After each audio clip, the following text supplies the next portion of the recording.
I want to know, but I'm working on a deadline on a book project I've been working on.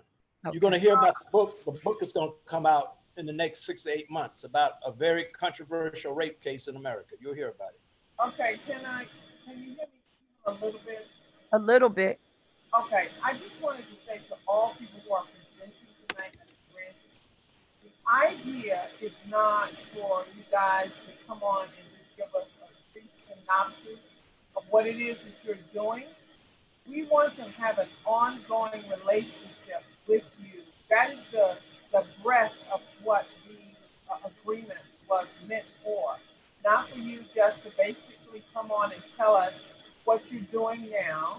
What we really like is to understand how you specifically is helping the children of Community Board 9 specifically. I asked that question and because I have found issues, I just wanted to stop right here to really take a moment for the rest of the presenters and for you, Mr. Stewart, to please answer the question about how it is that you are helping our um, our Artist children in Community community. Board 9, and this goes for every other presenter.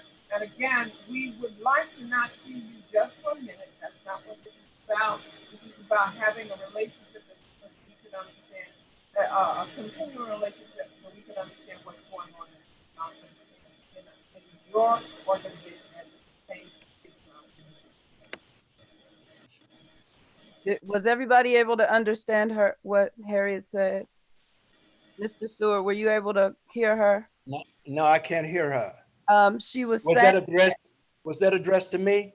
well, it was addressed to everyone actually. She was saying that the, you know, the spirit of the rule that for grantees coming before the committee is so that we can have a relationship with the grantees, the WHDC and the funding that come from the WHDC. The point in it is for it to go to benefit the community of Community Board 9. Yes. And I And would love to have you to come see what we do. and so I guess maybe your question sparked maybe what she was saying about leaving. Yeah, um, yes, yeah. Can you hear me now better? we can hear. Yes, I can hear you Can you hear now. me? Okay, great. So I just wanted to stop everyone so that so we won't go further than this. We must, as a matter of fact, I'm not sure if WHGC is on the line tonight. I can't see everybody right now because I had issues. But I want to make sure we understand specifically. This is not about, if you didn't hear me, this is not about just coming on telling us what it is that you do. This agreement was drafted to benefit the children and the adults of Community Board 9, and we want to create a partnership where we understand Yes, absolutely. what you're doing, and you come on periodically and to really Yes, enlighten us so that when we make a report to WHCC about the grantees, we can certainly say that you have participated in benefiting our community. I, But I would going love to. forward, yes. So I would yes, love we to. would like you to stay on. I understand that it is inconvenient sometimes, but I think that it's important that you understand who we are who and we understand who you are. Yes. Thanks a lot. Thank you. Abs- So go. Yes, I would just like to say in response to that, I would love to be able to have you to come see some of our performances too. Okay. Perhaps I know that you all are a very busy group here, but if one or two can occasionally come out, and I will most certainly love to come to some of the meetings in the future. Uh, And did you answer the question about how are you helping the people of this community, the children specifically? How many are participating in your program? Out of District 9, Yes. six, six out of 19. Okay. And that's why and I want to say this. We're getting ready to partner with the library because many of your kids out of District 9 are in the George Bruce Library. Okay, Mr. Stewart, please feel free to come back to the meetings, and also invitations to whatever you're doing, as well Yes. as please be in touch with our district manager for and everybody for your performances and different things that are going on with your organizations. Please. Yes. Your district manager is who? And she will, Youtha Prince, and she will blast whatever you're doing out to the community. Yes, so absolutely. That, you know, now, who's the district manager? I mean, Youtha Prince. I'm sorry? Youtha Prince is the district manager. I'll put her information in the, very good. I'll put the office information in the. Yes, I'd love to do that. Okay. And so moving on to our next grantee presentation, Harlem Opera Theater. Daria, Yes. can I ask a question? This is Victor. Of course, Victor. Just very quickly, Mr. Stewart, is it? Right? I'm having. Yes. Is there an application period where people, young people can apply? Can you send that to us? If there's an application period and the criteria for the applicants. The other thing I was going to mention, you might want to reach out and we can get you the information to the 2 community centers at the NYCHA developments here in our district as well. Okay, good. I can get that information through you, Miss Rosebud, or yeah, you can send it to. Thank you, Victor. Those are very good questions. Yes, you can get that information to me, and we will then connect you, like all grantees, excellent, with whatever resources that we have, and that's really what this is about. But we would, going forward, if you could let us know, when you are taking apps. Yes, I will. And how do you go about advertising now? That's a good question. We have not been advertising. What we've done, we have a good core of kids right now. And what I've been doing is concentrating on putting them on the right course in various ways: values, the sense of community, sense of unity and responsibility to parents, family, the community, and all of that.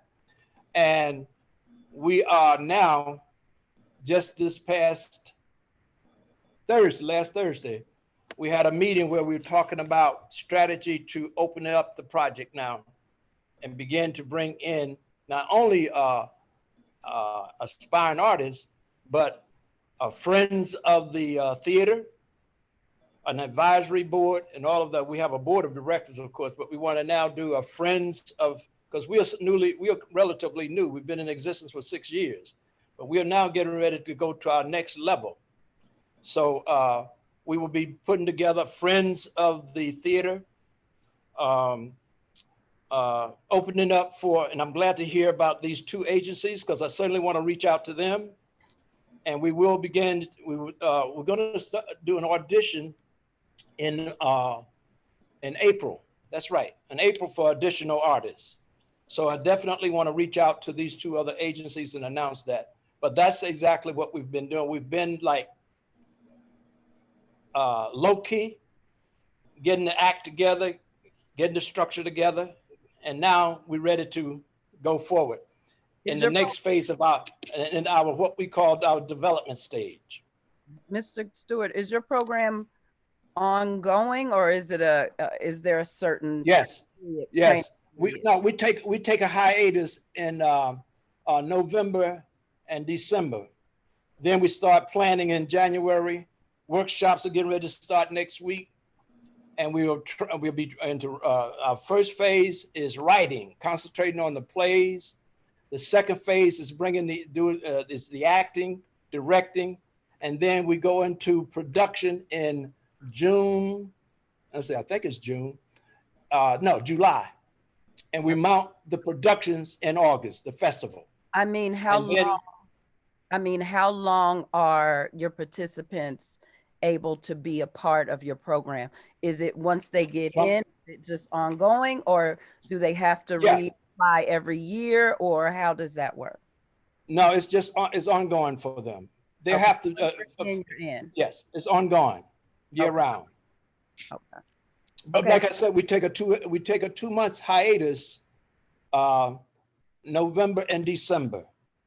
I'm not a young chicken, so I have to take me a little break every once in a while. Okay. So this is a virtual classroom experience? Yes, we're doing virtual now, but I'm hoping that we're going to be able to go back into the theater for the production starting in August. Let's hope so. Let's pray. That's But for they're the entire learning nation. virtually now. I'm sorry? They're learning virtually now? Yes. And let me just share with you how we do it. It's interesting. This, naturally, nobody wanted this to happen.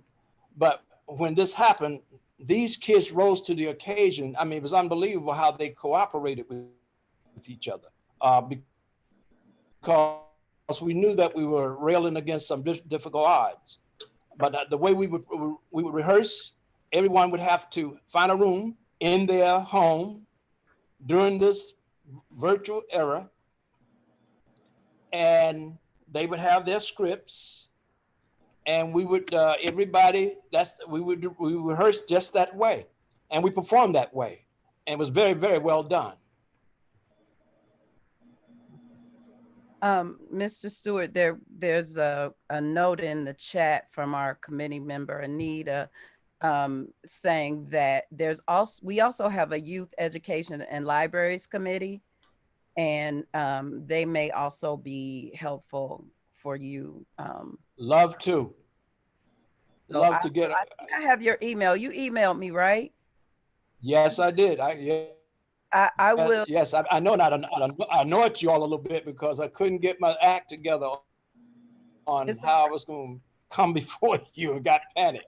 It's all right. I will email you. I put Youtha's information in the chat, but I'll also email it to you directly. Absolutely. I will try and put you in touch with one of the chairs of the Youth Education and Libraries Committee. Excellent. Love to have them. Love okay, to, I've called Harlem Opera Theater 3 times. Is Harlem Opera Theater here? Because otherwise we're going to move on. Okay. Okay. Thank you again for having me. I'm going to Harold hang Brown, out for a while. Can you hear me now? Yes. Okay, good evening, everyone. Thank you. Harlem Opera Theater has been around for 18 years. Our mission is to identify and develop singers of classical voice and to reach out and to develop the audience of the future. One of the programs that we have done and we were funded for is Opera for Beginners. And we go into the schools, the grammar schools, we go into the colleges by invitation. We were supposed to go in like everyone else in person. We go in with usually 2 singers, a soprano and a baritone, a soprano and a tenor, and a pianist. And then we end with a question and answer session with the students and the teachers. As in the past, many have not attended an opera. Many have not seen an opera singer of color. Many have not just experienced a concert. So the Q&A afterwards is very important. Because of COVID, we are still scheduled and we were getting ready to identify the schools. However, the schools were shut down. So what we've done is we've done a 3-session, because we committed for 3 sessions. We've done a 3-session opera for beginners. And what we've done is we've done it virtually so that the singers are singers of past vocal competitions, and the singers are in conversation with the host of the program. When did you start opera? How did you find your passion? That kind of thing. So we have been, like everyone else, just in one sense, really affected because we can't go to a live audience, but in another sense, beginning to realize we have to be creative. And we've identified someone also in CB9 who's a videographer. And so he puts our programs into a video mode. So if you look online, you'll see our vocal competition. We partnered with Harlem Presents, and we had 23 during COVID. We had 23 applicants. We had 9 vocal competition finalists that came into the Harlem School of the Arts and did a live stream virtual competition. And then we had a conversation with one of our past winners at the end. We had done before just about and a tribute to Congressman John Lewis. And that tribute is with what we call the Harlem Classical Music Celebration. And that's Opera Ebony that's been around for 45 years. And most of you maybe were introduced to opera from Opera Ebony. It's the Harlem Chamber Players. It's the 3-on-3 Presents Music over near Mount Morris Park, and ourselves. So we will put this online again so that our viewers will see it during Black History, our salute to Black History during the month of February. We're not calling it Black History Month anymore. We're Black History is 12 months out of the year. So that's basically what we've done. We will be doing a tribute to women in March, and we're playing tribute to Kamala Harris. So that's what we've done to adjust. If you look online, it's the singing is just to be very proud of, and so we're very grateful to Community Board 9 for giving us this opportunity. Well, one thing I can say about Harlem Opera Theater is that she has always been a great visionary. The company has always been a great visionaries and great partners. We've worked with them over the years. They have come to the meetings, and I stress that a great deal because I'm really, honestly, as a chairman, I'm really going to really work with the new incoming director of WHTC to ensure that we have a different kind of conversation, a different relationship. This is very important to us. So if you would like for either myself or Daria to sign that little form that you're going to turn back in, that's I just really want to put it out there. There has to be a different conversation at this point. It has not been working for probably a great deal of other committees. I'm not going to speak for them. I'm going to speak for mine. Is that we see you once a year and then you disappear. And that we don't get an opportunity to continuously ask questions, nor do we get the opportunity to see where you are helping the children or adults in our community. I say that Harlem Opera is excused from that because they have always been a part of our meetings. They've always been a part of our events. We know what they're doing. We know how many people from Board 9 that they are helping, and the children, the competitions are amazing. They invite us to their events. So this is the kind of partnership that's going to be necessary for my signature going forward. So I just want to put that out there. It's a little bit stronger language than we've had before, but what we've had before has not been working.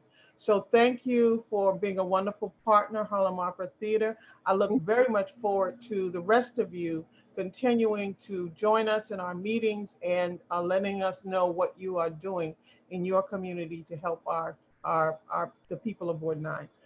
Thank you, Harlem Opera. Thank you. Thank you. Our next presenter is Institutional Giving at National Dance Institute. Hi, Hannah. Hello. My name's Hannah Balinson. I'm the manager of Institutional Giving at National Dance Institute, also known as NDI. I'm fairly new to this role, so this is my first meeting. Some of you may have met my predecessor, Brettley Sandorf, though she may have attended a different committee meeting. But it's great to be here and meet you all virtually. So NDI our home, our office and studio space is based in Harlem. We're on West 147th Street, though we're all, of course, working remotely at the moment. And we serve schools all throughout New York City to provide dance and music programming. But in CB9, we work with Mott Hall School, IS 223. They have been a long-term partner. They're one of our oldest partner schools, actually. We've been partnering with them since, I believe, 1984. And so we've been able to continue that partnership this year, despite the challenges of transitioning to virtual programming. It's been, it has presented challenges, but it's going well now. We're sort of in more of a rhythm with the school. They've been very supportive. The administration and the teachers have been great. We work with the entire 6th grade there. So that's 4 classes, approximately 80 students in total. And we send a teaching team of 3 teaching artists every week on Wednesdays, consisting of 2 teacher choreographers and 1 musician. So live music is a crucial component of our programming, and we've been committed to still providing that virtually, despite some sound lag and various technical challenges, but it seems to be working, and that's it's a really important piece of our methodology. So we're excited to continue providing that. We have also historically worked with PS 161. We so far this year have not been able to start our partnership with them. We've partnered with them since 2011, but they've been facing some more deeper logistical challenges due to COVID, just switching between remote and at home and hybrid models. They just have been overwhelmed with the logistics and haven't really been able to, handle the logistics so far this year, though we've been in communication with them regularly to try to, and we're optimistic that we're going to be able to start working with them in the spring this year and provide at least a short-term residency for their 4th grade, which is the grade we've historically worked with there. So we're hoping that that'll work out. But so far this year, like I said, we're having a great year with Mott Hall. I believe they had a mini presentation in January. Typically we run the program for the entire school year. So it would start in October. This year we didn't start until November, and then go all the way through to the end of the school year, May or June. So this year we do have plans to continue through the end of the year with weekly classes. And trying to think what else. The classes, obviously, everyone here believes in the value of the arts. One of the things we're focusing on in this year in terms of transitioning to the virtual realm and addressing just the many challenges of COVID is incorporating more social emotional learning into our curriculum, and just sort of being flexible with what the kids need, and not necessarily being as focused on learning specific choreography and mastering the steps 100%. I mean, of course, there's still that piece of it. They are learning choreography, but in a typical year when we're in person, there's sort of a certain standard of excellence that we believe if you set a high standard, then the children will meet it. And while that's still important, we recognize that this year the needs are different, and it's also they're dealing with all sorts of different dance spaces when they're teaching, or rather taking class from home. Some children have very limited space, or they have family members who are in the room. They're embarrassed to dance in front of them, and it's not the same as being in an auditorium at school, which in and of itself can be challenging for sixth graders to get used to the program at first.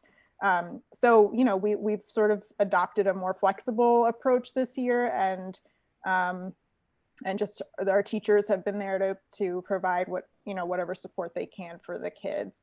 One example actually that I spoke with one of our teaching artists there, named Arthur, a few weeks ago to sort of check in and hear how the year was going. And he shared a story about they have two sets of twins who they are working with this year in the sixth grade.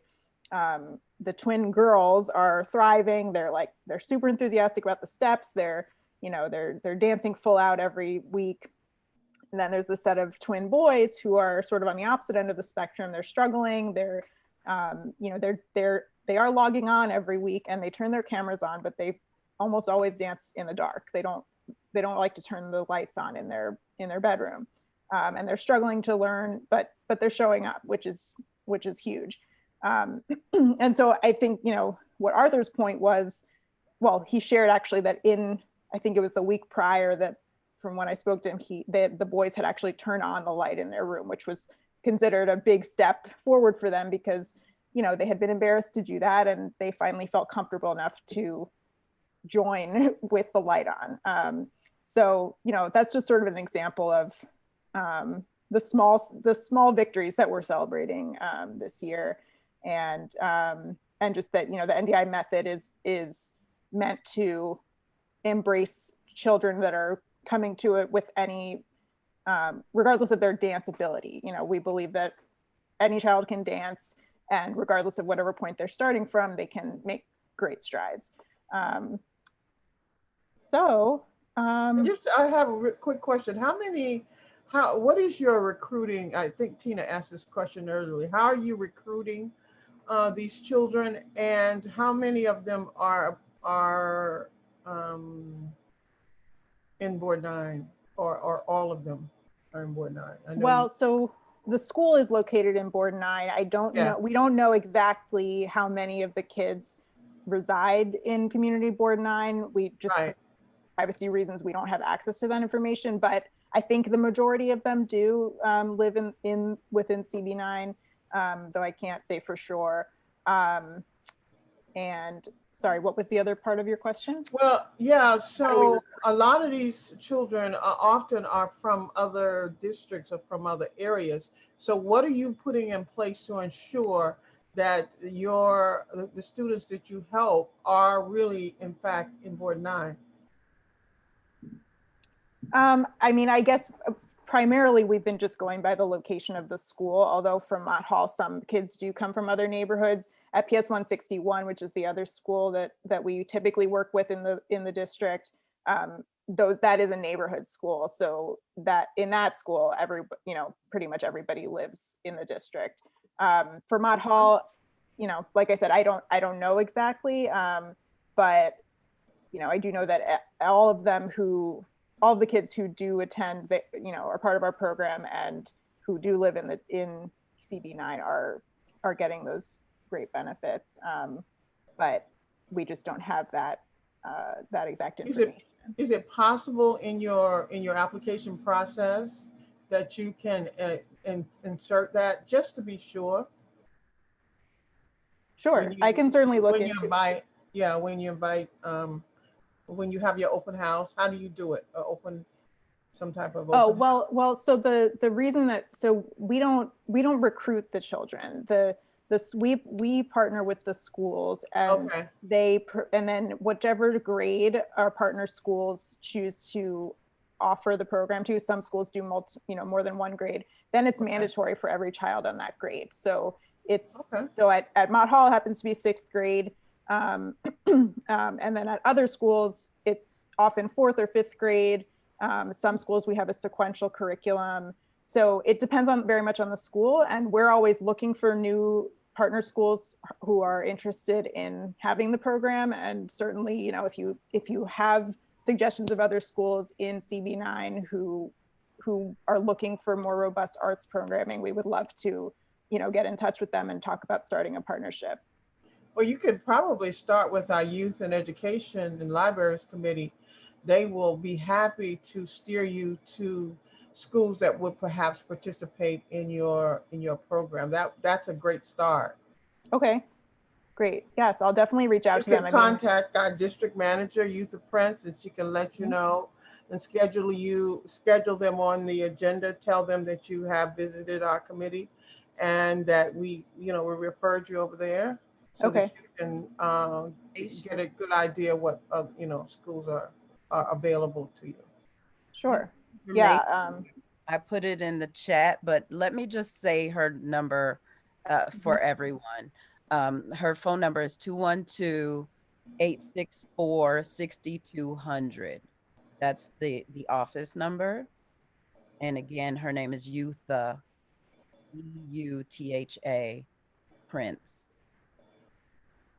Got it. Yes, I'll definitely reach out to her. I know we would love to reach more schools in CB9, and we're always looking to expand. I mean, this year has been challenging. We've decreased the number of schools we're working with overall this year compared to last year, mainly because of the schools, constraints on their end in terms of budgets and logistics.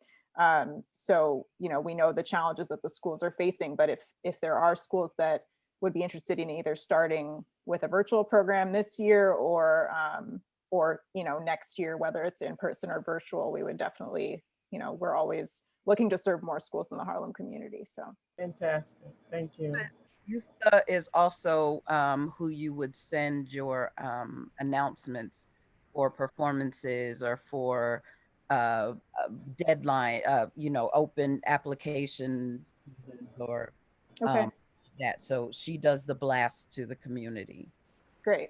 And actually, now that you mentioned that, I wanted to mention one other thing in terms of performances. I mean, this year so far, everything has been virtual, but and we haven't had any large scale performances yet this year, although the schools do sort of smaller individual performances for their school communities, which you would certainly be invited to attend, whether on Zoom or eventually when we're in person. But we are currently in the process of starting or planning a performance series that's going to happen in May and June outdoors that we're calling the NDI Dance Mobile. And that will be a select number of students who are in our advanced scholarship programs. So those are kids who start out in the in-school program at any of our partner schools and are invited to receive more advanced training in our scholarship programs.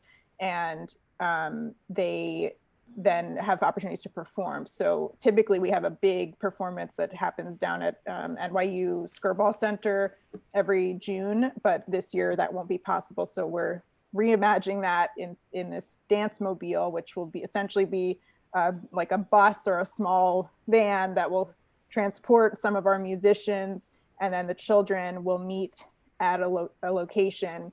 We're taking advantage of this open culture program.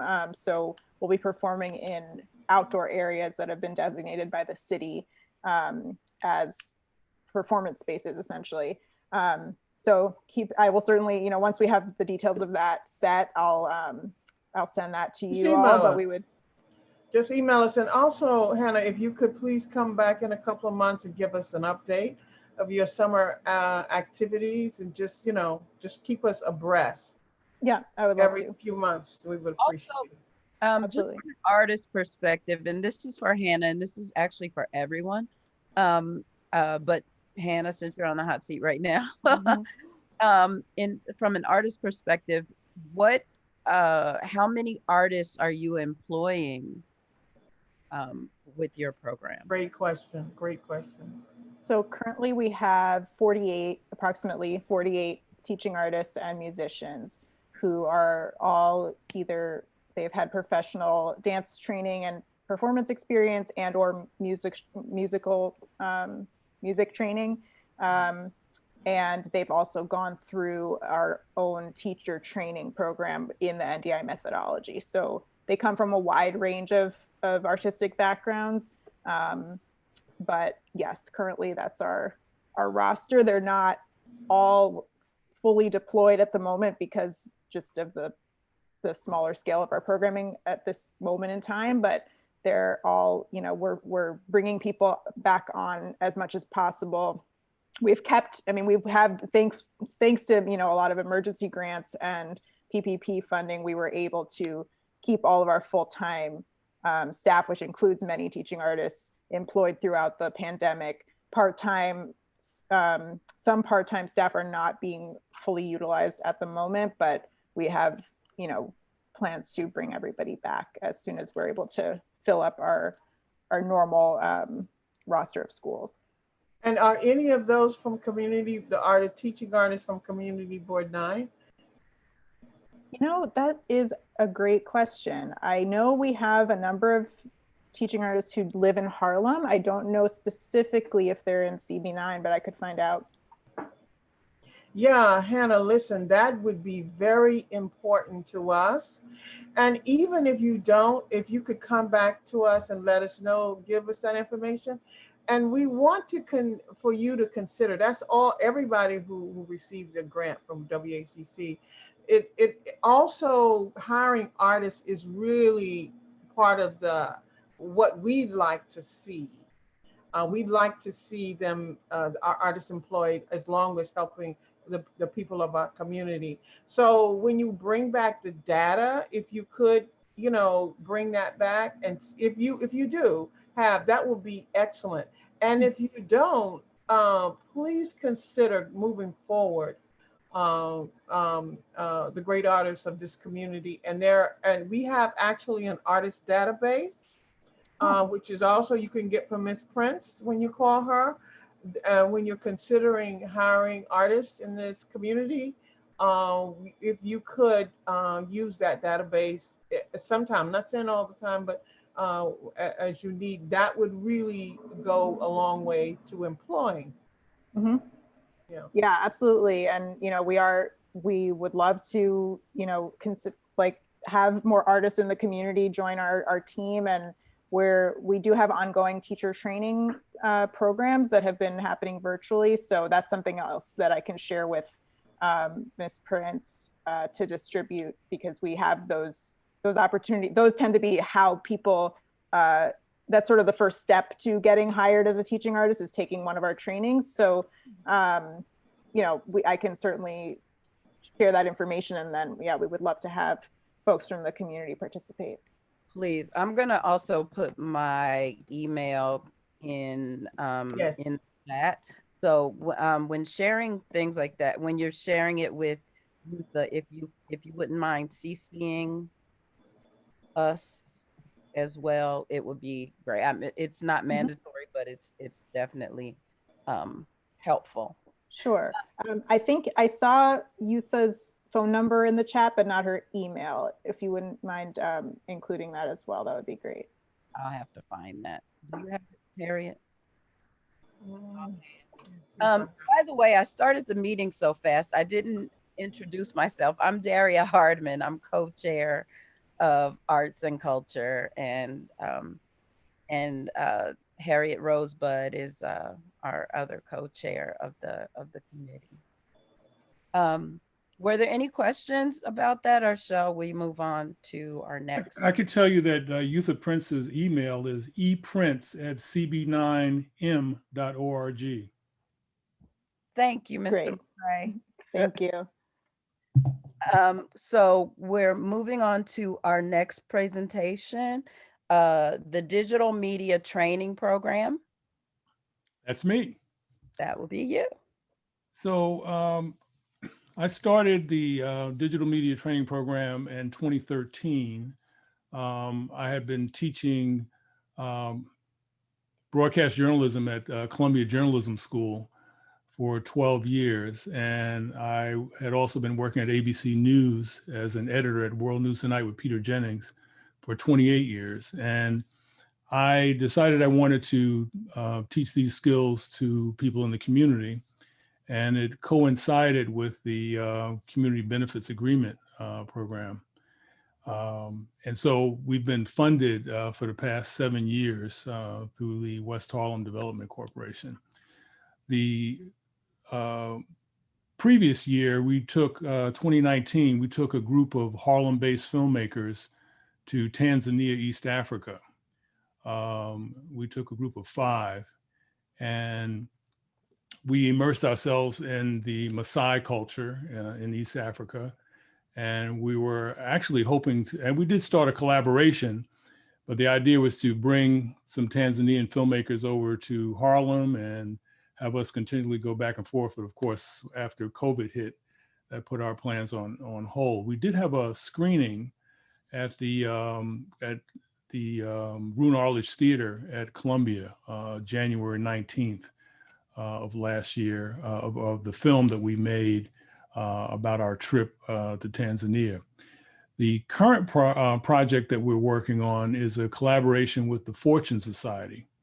This is our 3rd collaboration with the Fortune Society. They are located on 140th Street and Riverside Drive. And as many of you probably know, they've been around since the late 60s. And they do, they advocate for prison reform, and they also have a number of reentry programs. So the first program we did was a photography workshop that was in 2015. This is with adults who are residents of the Fortune Academy, which is on Riverside and 140th Street. And then we did a program that was funded by West Harlem Development. And then in 2018, we did a video journalism program at their Long Island City facility. And that was funded by the Trinity Wall Street. We did a video journalism program within a alternative to incarceration program that was ongoing at their facility in Long Island City.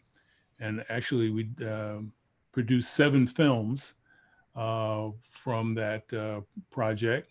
It was a 22-week program, and one of the films was broadcast on WNET Metro Focus. And I did mention that the photography workshop culminated in 2015, culminated in an exhibit at the Fortune Society.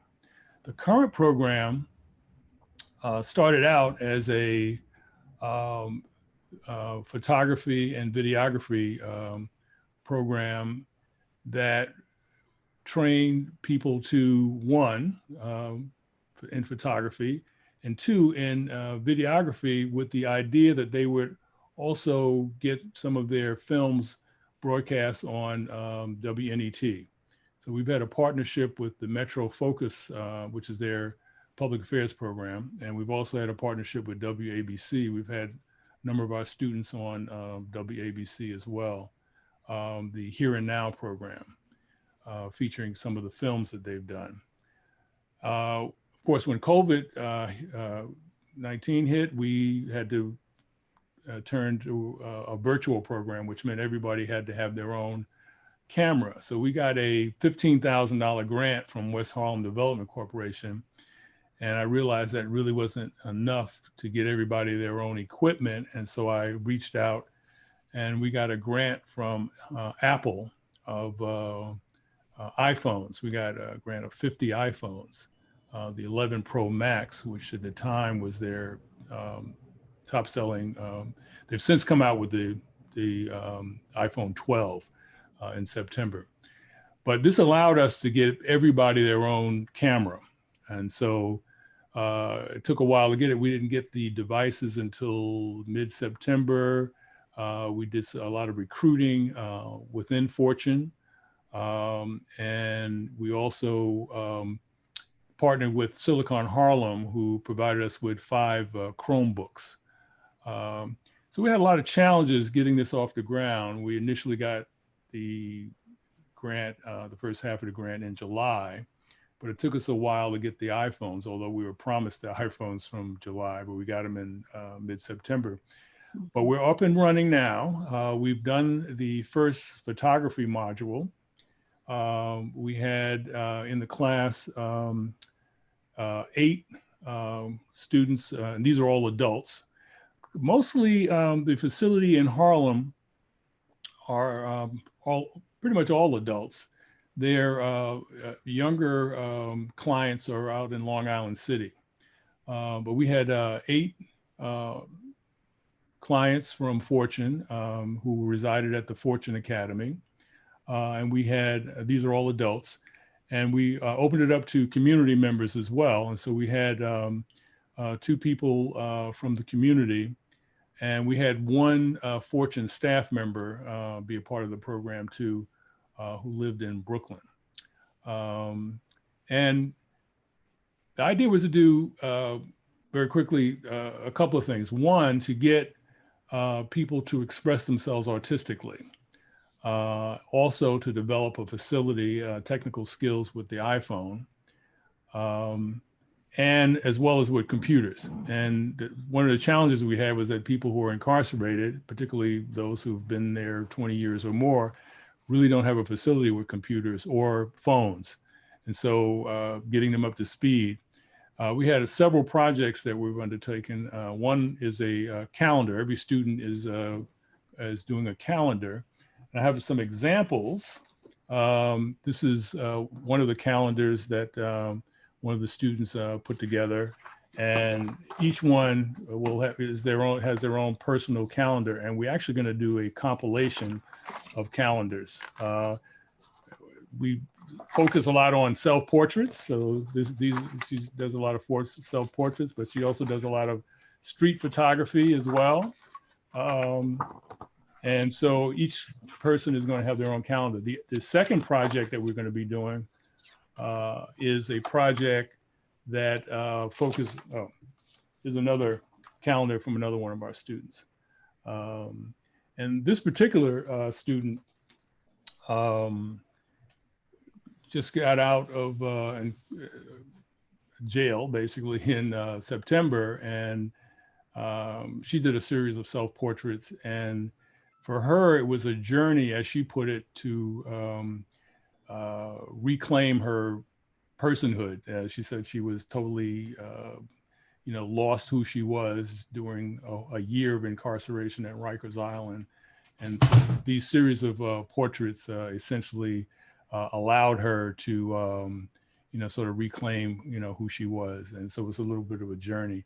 So we're hoping that the photographs and the video will allow them to not only connect with who they are by doing personal stories, but will also re-engage them with the community, because we're hoping that they will do films about people in the community. We're encouraging that. And we just started the videography portion of the class yesterday.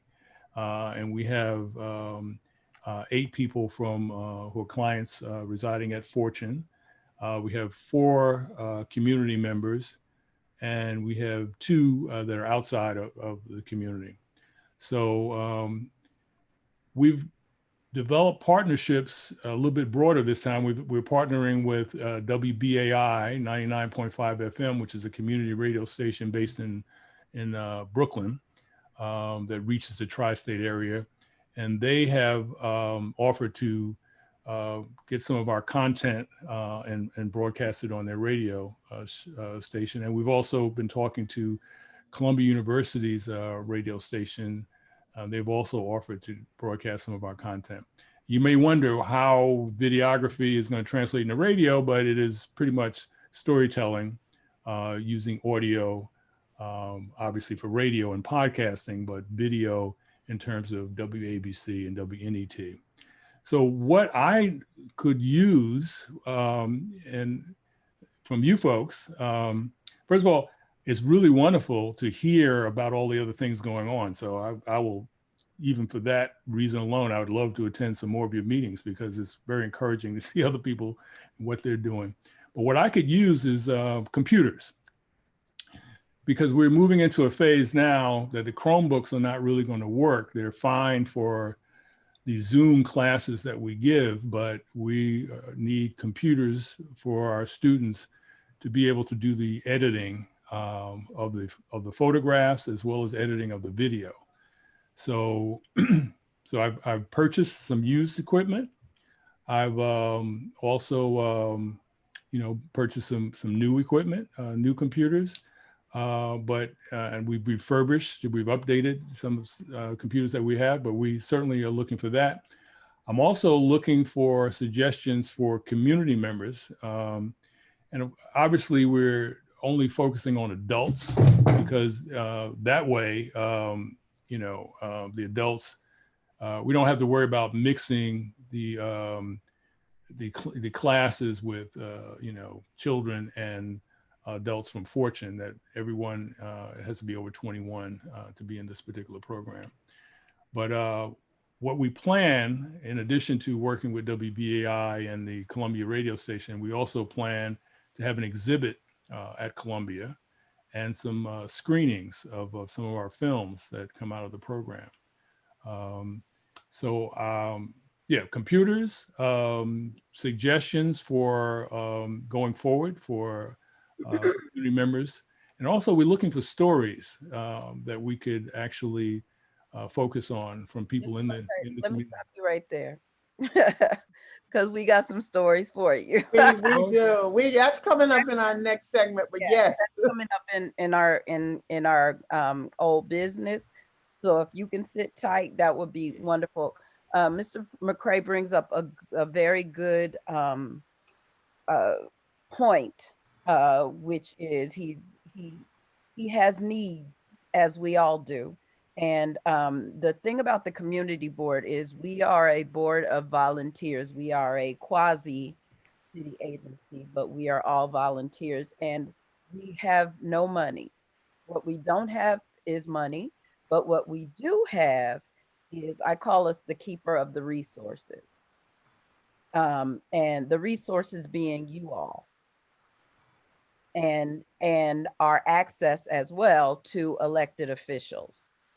So we're sort of the bridge between those things. If you all wouldn't mind, Mr. McCray, I was thinking of it for you, but actually for everyone, if you all would not mind putting your name, your organization, and your contact information, your phone number and email in the chat, that would be so helpful to each other, to everyone, because I am sure that all of the people on this call today could possibly, be resources to each other.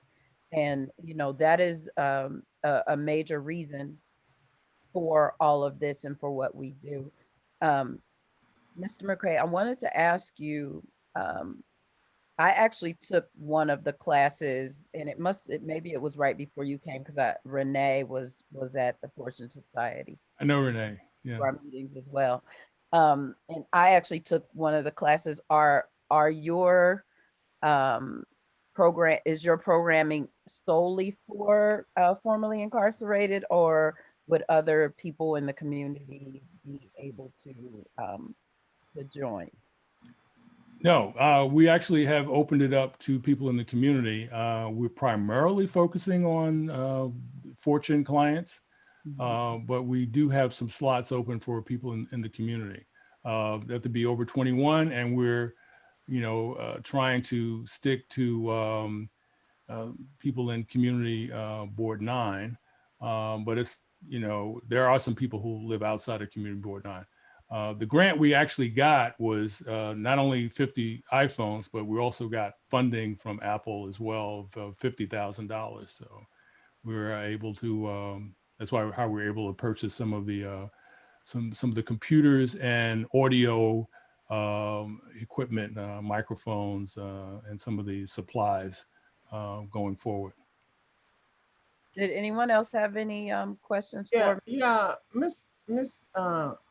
Mr. McCray, you offer a great deal of job opportunities or job training opportunities for people in this district. And I really would like for you to see you more often, so that we can really begin to bridge the gap between the community who really needs your services, they really do, and yourself. Off the top of my head, if we write or we contact specific offices that are have a budget, for instance, the city council office, Mr. Levine, if we write him and begin to talk about what your needs are, we don't know your needs. And that's for every grantee. If we don't know your needs, we cannot help you. So off the top of my head, I know he has a discretionary budget. And I also know of other, the other organizations that have discretionary budget. But again, if you don't come and let us see you, then we don't know your needs. And I remember specifically working with an organization that's not on this line tonight, but we were able to really understand what they needed. And we were just able to connect them to the right people. We are connectors, that's what we do.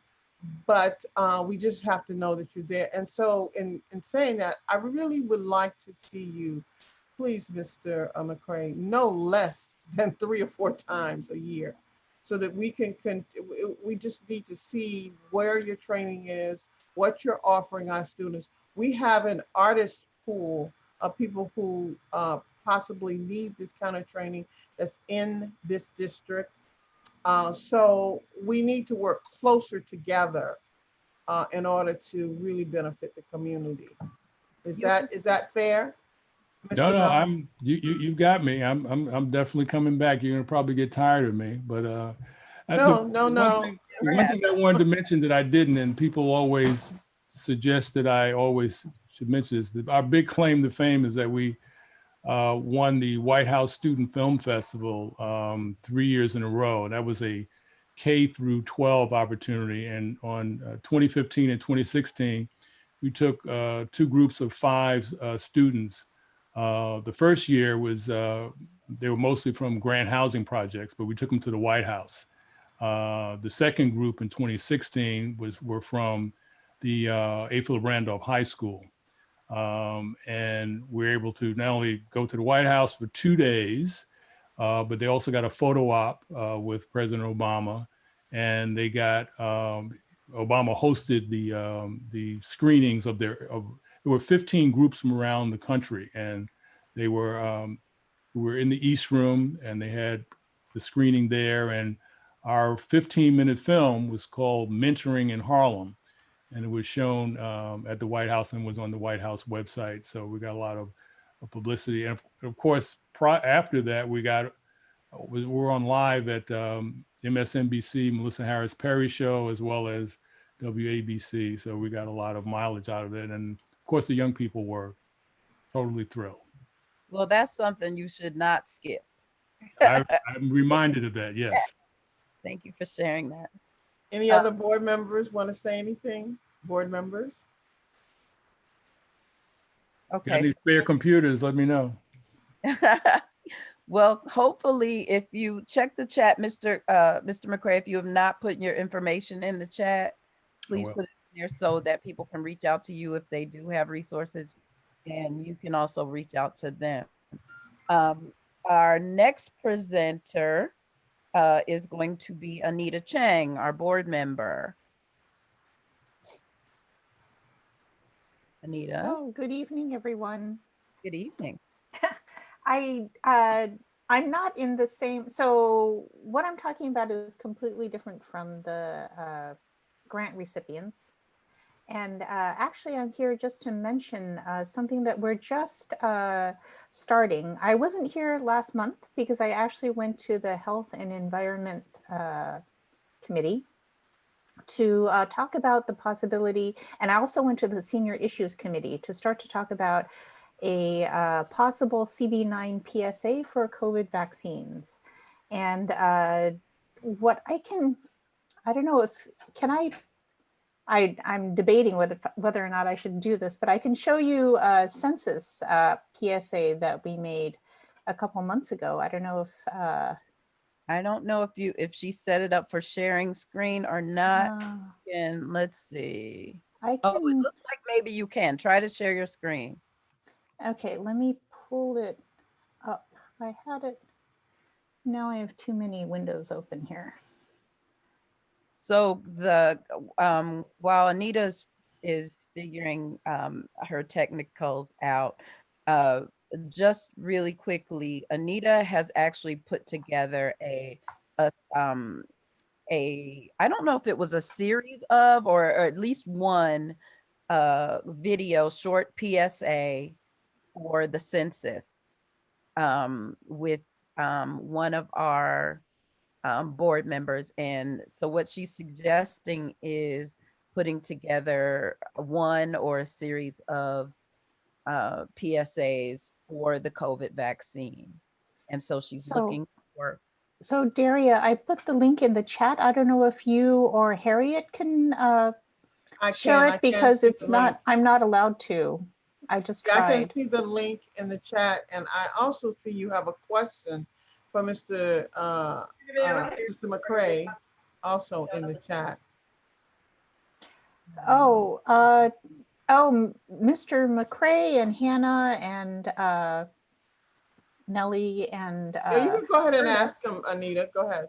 Oh, it wasn't really a question. I was just mentioning that the Manhattan Borough President, Gail Brewer, also has a show on Manhattan Neighborhood Network. And I've seen her interview people. I don't know if that would be a good venue for this, the participants of any of the programs that we've seen today. I don't want to volunteer her since she's not here, but she does have that show, and I've been dropping by and watching it once in a while. It's also a YouTube channel.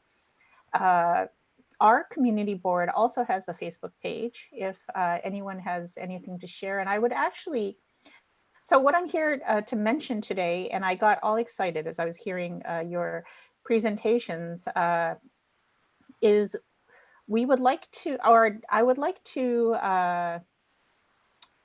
kind of make, if anyone wants to make a testimonial, whatever you feel comfortable with. For example, Edwin Torres, who's in health environment, he's a nurse practitioner. He already has the vaccine.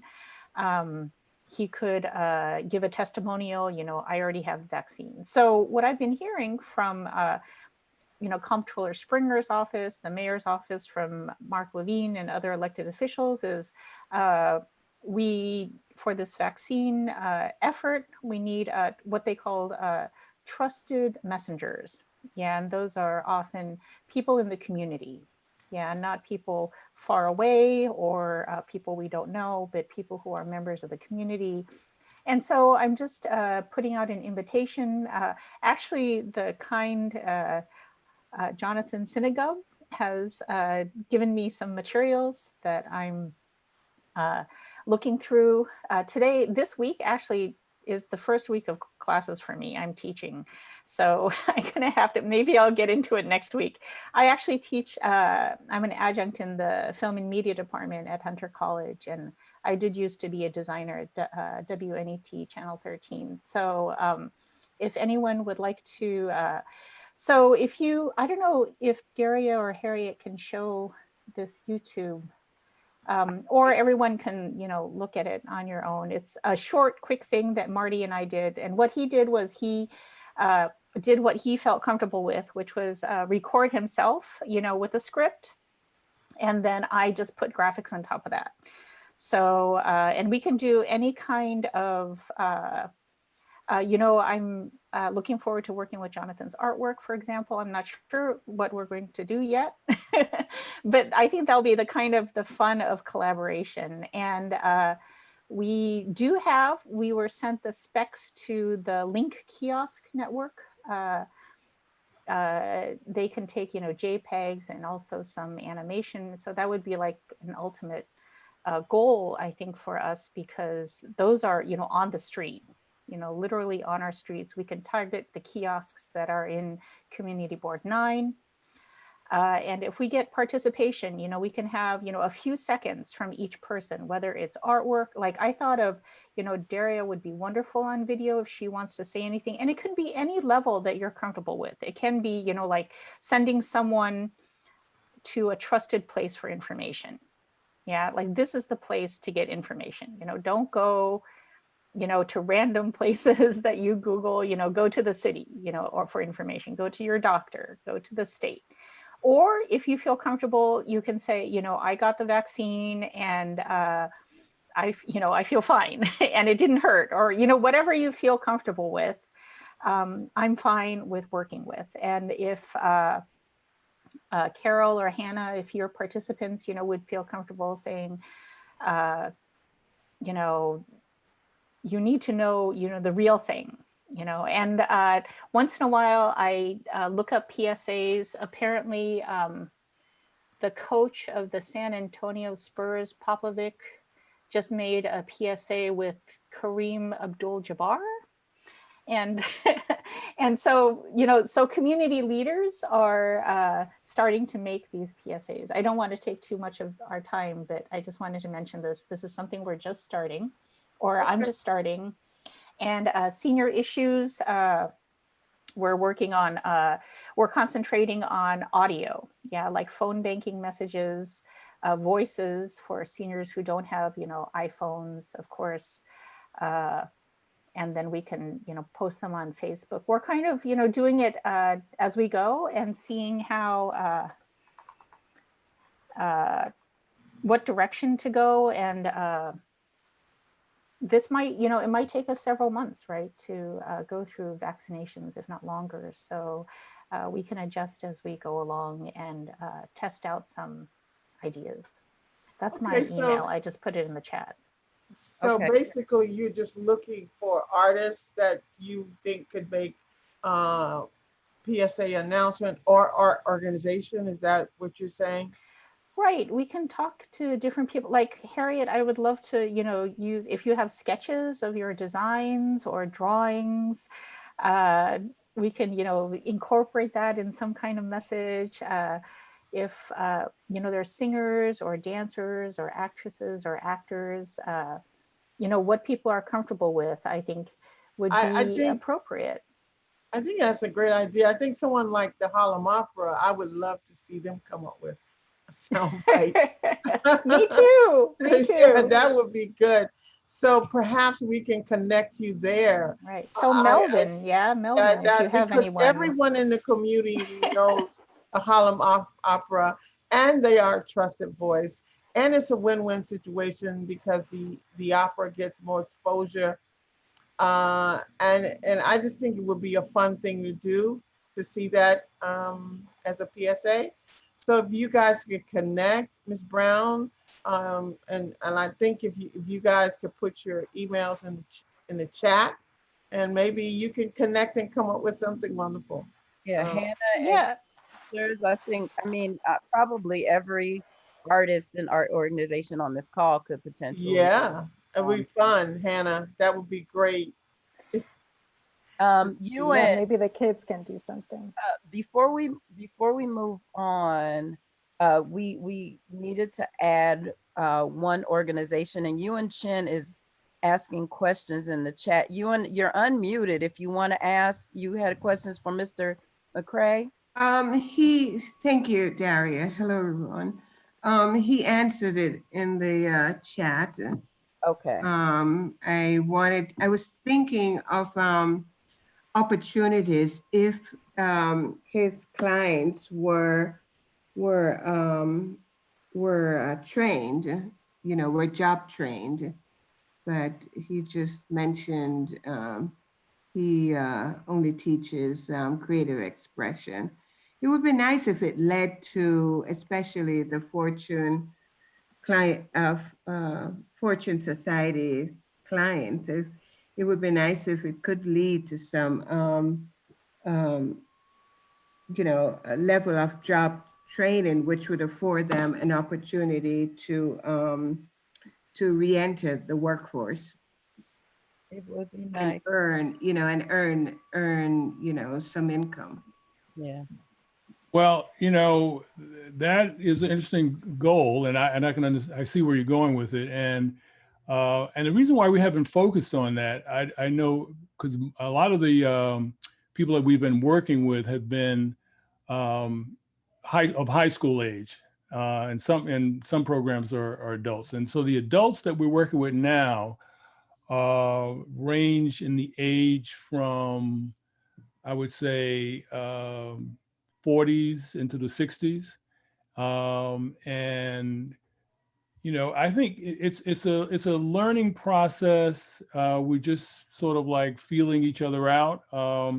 And so we're focusing on creative expression, and not job training per se. But I have to say that, some of our students have gone on. We had an engineering program, a hands-on engineering program at Grant Houses, as well as Riverside Church, as well as the Boys and Girls Club of Harlem. And some of our students have gone on. The gentleman, young man that started out with us in 2013, last spring graduated from City College with an undergraduate degree in filmmaking.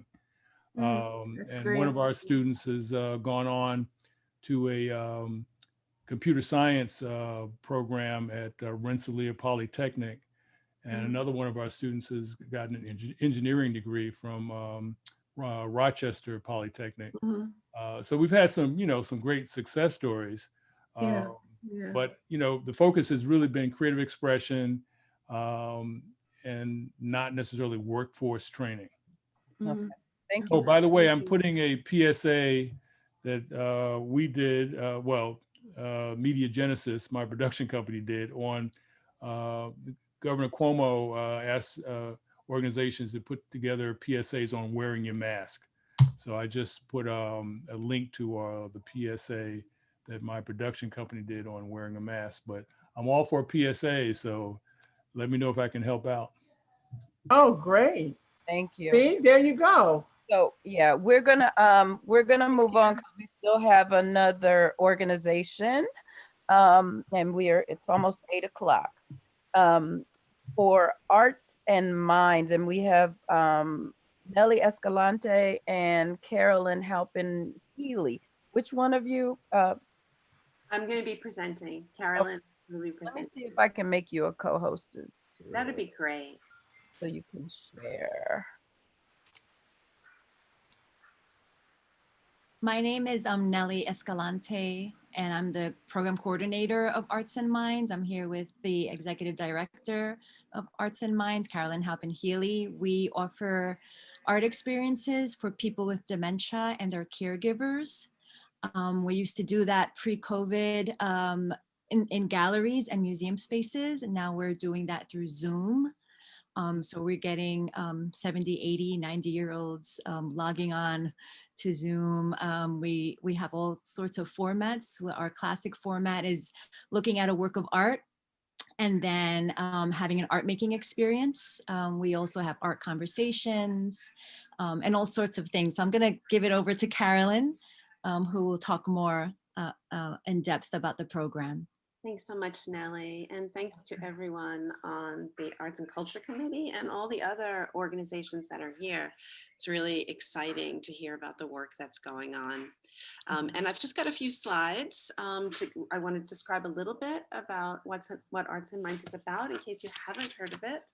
And then just tell you, ask you really for input, because our main priority right now is outreach in the CB9 area. So Arts and Minds is an organization that I co-founded in 2010 with Dr. Jamie Noble. And our goal is to improve quality of life for people with dementia and their caregivers through meaningful engagement with art. We started with a little grant from the Friends of Harlem Hospital, and we partnered right away with the Studio Museum in Harlem. And while the numbers of people with dementia, of course, may be well known to you, we sort of hear them over and over in the media, that almost 600 Americans are living with dementia. But I wanted to sort of boil that down to the community board and the numbers of people living with dementia in our community. So the estimates on the CB9 website for the total population of 218 was about 129,000 people. And it was indicated that 12% of those are over the age of 65. That is 15,000 people approximately over age 65. And of those, we can estimate that approximately 2,250 are living with Alzheimer's disease or another dementia. And this number is arrived at because 15% of people over 65 are thought to be living with dementia. So that's according to the Alzheimer's Association. So just to give you a sense of how big the numbers are and how large the impact is. Our organization focuses on the need in the smaller sense, the symptoms and everyday problems that people are living with. And we all know that dementia is largely a disorder of memory, but people are also living with problems of attention, language perception and language production, visual and spatial perception, executive function, that is sort of ordering things like, you know, I can sort of show you slides and talk at the same time and refer to my notes at the same time and pick up a pen if I need to. I know many of you are taking notes throughout this meeting. So that's executive function, and that is damaged with advancing dementia. Learning, the ability to learn, of course, is challenged significantly. Social cognition can also be impacted. That is, are you meeting a friendly person or an unfriendly person? It can be hard for a person with dementia to tell. And so we invite people to meaningful art experiences to support all of these symptoms, to basically remind people that of the strengths that they retain, and to maybe sort of set aside, at least for an hour, the hour and a half we're together in a museum or now on Zoom, to just go with what remains and leave aside that sense of loss that people so often live with. So I don't know if you can see the whole image here, but at the the top of my slide there, it lists the CB9 and neighboring museums. So the Sugar Hill Museum is one of our partners. The Wallach Art Gallery is a partner, and our founding partner since 2009 really is the Studio Museum in Harlem, where we were offering a program every Tuesday for many, many years before they closed for reconstruction in the end of 2018. And now, of course, because of the period of COVID isolation. Other museums that we partner with in the city are the Museum of the City of New York, the National Jazz Museum in Harlem. We do a special partnership with Columbia Zuckerman Institute and their jazz artist in residence. We do that with the National Jazz Museum about once a month. It's sort of jazz with a side of science, which we're very proud of, and it's a really fruitful community enterprise. We also partner with the New York Historical Society, the Schomburg Center, the Met, and the Jewish Museum. So these are our local New York City partners, our real core on the ground partners. We're also the official trainer for the Smithsonian, and we've trained the National Gallery of Art. We're now doing a training. Nellie, who's on this call tonight, is doing a training entirely in Spanish at the Smithsonian, which grows out of our programs. We offer program a month in Spanish. And they're necessarily monolingual programs because of the difficulty for anyone with dementia to potentially deal with a translation, as it's difficult for all of us really to deal with the translation situation. So as I say, programs in English and in Spanish, and with a particular focus on the African American community and those of African descent, as well as on the Latinx community, where rates of dementia tend to be higher, sadly. Just a little image to show you our flip to the land of Zoom. We now host Arts and Minds at Home programs 5 days a week. We had previously done about 12 programs a month, but the COVID isolation situation has kind of unexpectedly become a catalyst for the development of online programming. And we've known all along that there's a need to reach people who may be unable to go to museums for whatever limitations exist, inconvenience, not feeling well that day, or problems of physical mobility. We've known that this audience is there, but we haven't had the bandwidth to reach them. Now that everything is online, our programs have increased from 12 times a month to upwards of 20 times a month. And we're just giving you a little, everybody knows what a Zoom grid looks like, and there we are in the upper left. And this is how it might look from the interior of someone's home in that photograph on the right side. One of our longtime participants, Gloria, who made the switch from in-person programs at all of these partner museums, all the Uptown partners, Sugar Hill. She's been to the Wallach with us, particularly when there was a dance exhibition there, and at El Museo del Barrio especially, and the Studio Museum in Harlem. And now Arts and Minds comes to her at her kitchen table. If we have about 2 minutes, may I share a little video? Sure. Okay, so this is 2 minutes, kind of a testimonial. Oh, hold on one second. I've got to share sound. Can you hear it? Yeah. Yes. Yeah, you can. Okay, We super. can hear it.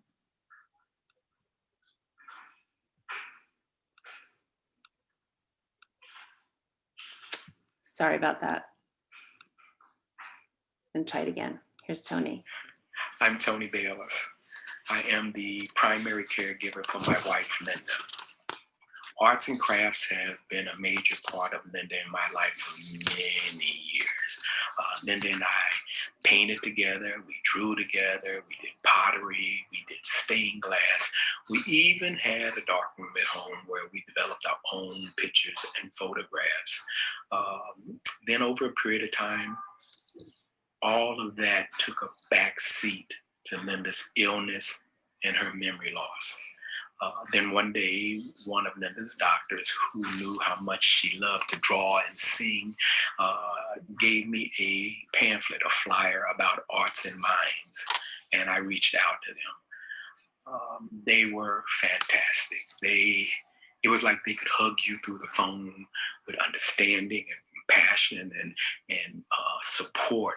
So if I really had to tell you the impact that Arts and Mind has had on Linda and my life, it started giving us back those little things we enjoy doing. So if I had to really tell you what Arts and Minds, along with the angels who work for them and work over there, did for Linda and I would say it gave us back laughter, smiles, and the opportunity for me to see that glow, that sparkle in Lynn's eyes again, especially when she looks at me and says, Tony, I remember that picture. I remember that music.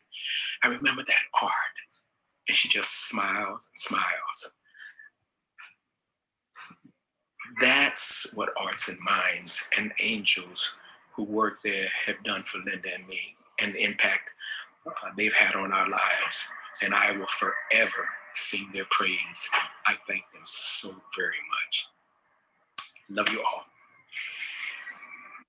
Wow. Yeah, What a wonderful guy. So we are hoping to see friends, neighbors, whoever feels they might benefit from our programs at an Arts and Minds program.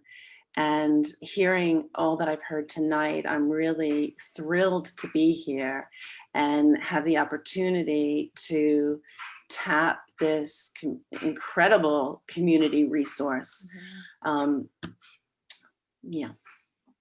How long have you been around, and where do you get your artists, and how did you start? Tell us everything. Okay, so so we've been around since 2010, and I started this with a doctor. So I come from the museum world. I do art and art history. I started this with a doctor. We're in this space between healthcare and museums. And the idea is to have a public health impact on the many people who live day to day with dementia. So as a museum person, I tapped the Studio Museum in Harlem. And that was in 2009, we started to work together. In March of 2010, we did our first, we launched our pilot, which then just kind of rolled into regular programming. And it, in pretty short order, became weekly at the Studio Museum in Harlem. And then 2 years later, we went to New York Historical Society because there's a significant elder population on the Upper West Side. After that, 2015, we went to El Museo del Barrio because, again, we want to be reaching Spanish-speaking New Yorkers. And then from that work, we developed our training program. Where do we get our artists? We need artists. We work primarily with museum educators, so artists who have museum experience and know how to teach with museum collections. And so you may or may not know that there is a whole sort of ecosystem of freelance museum educators in New York City. And because a high level of expertise about particular collections is important, we tap those who are already affiliated with the museums. So, so we have quite a few who have affiliation. That is, they have taught for the Studio Museum in Harlem. So that's kind of a main place, but this is an aspect of our organization that needs to be refreshed. So during this period of closure at the Studio Museum, they may not be aware of those who are available, interested, and qualified to do this kind of work. So we'll definitely be looking at the artists database that CB9 holds. And even in the cases where people don't have the specific museum object training, since COVID-19 started and we've ramped up the number of programs, we've also diversified the formats, and we've instituted a program of studio visits for people with dementia and their care partners. And I'm sure that we'll be able to find people on the artist database who might be interested in working with us in that way. But, well, I can also say that I would like for you, Caroline, to also be introduced to our Seniors Issues Committee. So we're on their calendar for tomorrow. We're going to be going there. Yeah, that's a great start. Are you coming here? That's where I think that they actually, that committee is very unique in that they actually have seniors, like the community. Like, we don't really see a whole bunch of community in our committee meetings. We see educators and artists, and every committee is different. But that particular committee, actual seniors attend. And so that really is. That would be great. So we could share our information and receive information from them. So what's happened here is that when we started in 2010, we had a lot of local participants. And that was largely because the neurology clinic at Harlem Hospital was running. That clinic closed somewhere along the line, maybe around 2015 or 16. It was quite a long time ago.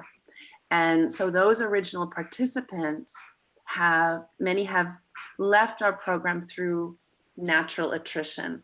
That is to say, they've passed on or they have moved to nursing homes. In the case of the switch to digital, we lost one or two. So it's refresh our outreach in West Harlem, Hamilton Heights, this immediate community. And we have to reimagine it, because when we started, we did things like we put notices in church bulletins. And I'm not sure how that's going to work now with so many fewer people going to churches. My partner gave a talk to the community health workers at over at the Columbia campus in Manhattanville. And Walter A., I believe you were at that meeting with Harmon and Dr. Noble, is that right? I believe I saw you there. Maybe you are you a community health worker? Health worker, yeah. Walter? Yes. She was asking if you were at that meeting. I did. Can you hear me? Yes. Can you? I'm not. Oh, wait a minute. There's one thing. Can you hear me? We can hear you now. All right. Sorry. Yes, I was there yesterday. I'm a community health worker. You are a community health worker. Yes. So now you're hearing about it twice, and I really hope you're going to be able to. I'm telling you a lot more than Dr. Noble did, since he was really talking more about how the workers can help their neighbors and what dementia is all about. But our work is, since he was saying, there's no cure right now. We hope for one soon, but right now, the way we can support people living with dementia is by keeping them involved in life. And what better way to stay connected to life than through the arts? Question. So what has been your outreach so far? What has been your reach? And also along the same lines, how is your outreach done? Mm-hmm. And I guess I have three questions. And the third question, again, from an artist perspective, how are you recruiting artists to work for you? Okay, so as I say, recruiting artists has been through the museum partners. Okay. Right. So, but now that we have this new format of the studio visit, I'd like to know more about local artists and that's a kind of a one-off gig, but it's a paying gig. And then the longer term involvement. One-offers anyway. We love a one-off. Okay. A gig is a gig. Yeah. Okay, so let's talk. So that's with the artists. In terms of the outreach to the participants, we reached them through the clinic at Columbia University. So the Department of Aging and Dementia up at the hospital. Okay. We get quite a few people from there. We get referrals from the Alzheimer's Association, and we have networked over the years quite extensively with their African American outreach people, their Hispanic outreach people. And remember that we're a citywide organization, and we're in fact a national organization. So although so citywide is probably the best way to think of it. So not exclusively to this neighborhood, but because our home is here and three of our partners are here. And the office is here on 116th Street. The affiliation is with Columbia University. That really the heart and soul is here. Caroline, just real quick, are so you are a WHCC grantee, correct? Yeah, new this year. Is this the first time? For the first time, because we particularly wanted to ask for help to refresh the outreach. Okay, so I just really want to, since you're starting out, and I really want to start out everybody on a great foot. This is a new year, and you are really new to this WHUC. We created a partnership in which those funds that you receive specifically is supposed to help the community of Board 9. It's not if you get a, if you can, it's just that we. No, exactly. Yeah, Understand. so what we would like, Caroline and Nellie, is we would really, I think your program is so exciting. It's such refreshing news. We would, again, love for you, first of all, to go to our Seniors Issues Committee, which I'm sure you're going to find a lot of information there. But come back and talk to us, and let's begin to have a conversation like Derry Absolutely. about using our artists in this community. I really want you to understand, please come back. So I'm gonna say this to everyone. I'm just gonna put it out there. No other chair has done it, but I'm going to say, I really want to see you guys come back at least 3 to 4 times per year in our season, so that we can help you and you can help the people in our community. So this is January, and we have 6 more meetings, this being one of them. So if you could come back at least 3 other times so that we can really understand, put it in your calendar. It's always the first Monday of every month. And this is February. And this is, well, I'm sorry, February. So we missed 2. So you missed 2, but we have others. So just so that we can really understand a little bit more, but this is exciting, Caroline. I mean, I had not heard of anything like this before. And there's so many people that's suffering with dementia and Alzheimer's in our board, within our board. We have got to, you've got to do a presentation in front of our full board. That's just how excited I am about what you're doing. So let's have an off conversation. Put your email in the chat. In the chat. And we can, I got it. I got you got it. We really need for you to really, for the whole board to need to know what your organization does, and show that little film. I'm just floored. I am. I wanted to ask, well, he had said something about his wife liking art and to sing. And I understand that right now everything is museum based because that's your thing. Well, I'm a performing artist.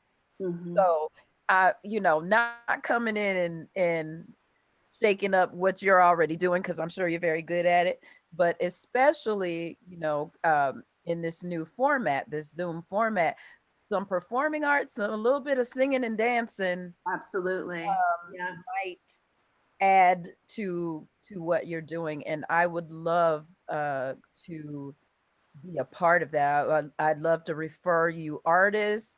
I'd love to jump in there myself. I'd love to, yeah, this is exciting. And Caroline, keep in mind that most people, from what I understand, I'm not sure, but from what I understand, most people who have dementia and Alzheimer's, they remember things that happened 50 years ago and not today, correct? Am I correct?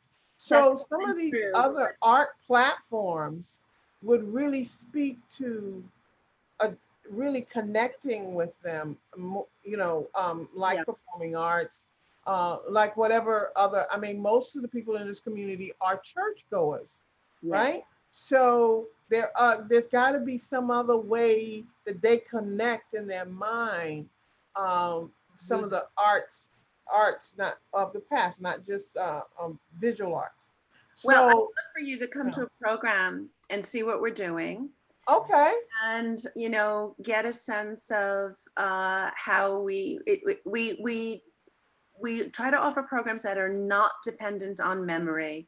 Has nothing to do with memory unless the participants bring in a memory. And then that's what it becomes about. Our goal is to basically improve people's mood through engagement with art, we have a dialogue of response and interpretation that's typically followed by a hands-on art making creative activity that's linked through a prompt that doesn't particularly require skill and not require memory. But if memory is tapped and in play, that's great. So we do have a political help. Do you? I mean, do the politicians know who you are? Do they know about your programming? Gail Brewer knows who we are. Gail Brewer knows. Not sure who else knows. Yeah, I mean, we really like to ramp it up because I'm excited that there are so many, you know, at least 2 digital media people on this meeting. You know, because of your work, and also, you know, that's the next thing we have to, you know, encounter the digital divide and cope with that. Can I make a comment? Yes. Go ahead. So my mother, in the last 4 or 5 years of her life, suffered from dementia, and one of the she passed away in 2019. One of the things that I found that was really, really helpful was that early on, I put together a photo book of her life. And essentially, it just really encompasses every, you know, like from when she was born all the way up through high school and what have you. And so what was really interesting about this was that, you know, as her memory was fading, she was able to flip through this book and recall the whole story of her life, from high school, nursing school, to, you know, her job, her family members. And I was really astounded that she was able, when she really couldn't remember my name or my brother's names, she remembered her grandmother's name. And you could point to her grandmother's picture and she would say her name, and we were like floored. But these are I did this through Shutterfly, and these are relatively simple templates that you can put together and publish. And I think this would be really effective. Well, you know, that would be a really lovely project for our people to be involved in. So I'm willing to help out. Because matter of fact, we did one for the digital media training program too, but through Shutterfly, and it's very simple to put together. And this is our Students with Obama, by the way. I see that. But yeah, get in contact with me, and I'd love to talk to you about that. Please connect with the information that's in the chat. Is it Caroline or Carolyn? It's Carolyn, but if you call me Caroline, I'll answer. I don't mind. Okay. And if you could please put the emails to the Senior Life Committee. I want to make sure that we're truly on their agenda. I did speak to somebody. You have to connect the manager. You have to connect with our district manager. If I can find it, if I have it, I'll put it in there. But all the direct connections, phone numbers and things like that, if we don't have them offhand, you can get everything from Yutha. She is perfect. I think I put it in there earlier. Yutha. Yes, I have Yutha. Yeah, that's how you connect, and she will introduce you to that committee if you want to get on the agenda. And it's Melvin and Anthony. Tomorrow. Is it tomorrow morning? It is tomorrow at 11, and I believe I did. I am on the agenda, but I just want to make sure. Yeah, it's Anthony Fletcher and Martin Wallace, but just please reach out to Yutha Print. You can send her an email tonight. Perfect. I'll do that. To get the information. If you're on their agenda for tomorrow, though, you'll meet them tomorrow at the agenda. The last thing that I just wanted to say during the presentations really quickly before we move on is that Martin Collins from NOMA, Northern Manhattan Arts Alliance, who's usually at our meeting, couldn't be here tonight, and he wanted me to mention that the art stroll, I was in my head, I hear him doing his spiel and he does it so concisely, but the art stroll, the poster contest, the art stroll poster contest is now open. I'll figure out while we're talking how to share this, or I will at the very least share it, excuse me, via email. The deadline is March 30th. The grand prize is $1,250. And this year's theme is it's an artist's duty to reflect the times, which is a quote by Nina Simone. So just keep that in mind for you, and also any participants in your programs who might that might benefit. That will also go out on the blast from our district manager. So if you are not, now I warn you, I'm gonna start telling people this. You almost might want to set up a new email if you get on the an email that's just dedicated to like community stuff. If you get on the mailing list, because you'll get A lot of emails. a day, 20 a Yeah, day. maybe some email that you don't really. Yeah, it's all good information, but it is a lot. The community board, before I got on the community board, I knew nothing about it. And once I got on the community board, I could not believe how much stuff I've been missing, how many opportunities, how much networking, how many grants and contacts and all of that. So please don't. I'm not saying it to discourage you from getting on the mailing list, because it's really necessary, especially if you have an organization. It's necessary, because you're missing so many things as individuals and as organizations. I'm sorry, Daria. I just want to say real quickly, and for all of you who have joined us tonight, you might want to consider getting a letter of support from the board. Now, what that does is that it goes a long way, and it speaks really high volumes when you're trying to get grants that affect this community. If the committee supports you. And that really, again, it's about establishing a relationship with the committees so that they know who you are, you know who they are. But a letter of support, particularly Carolyn and Nellie, you have such a strong project, and Mr. McCray, and of course, Carol, I think, Miss Brown, you already have one, I think, from us. But if you do not, a letter of support really goes a long way.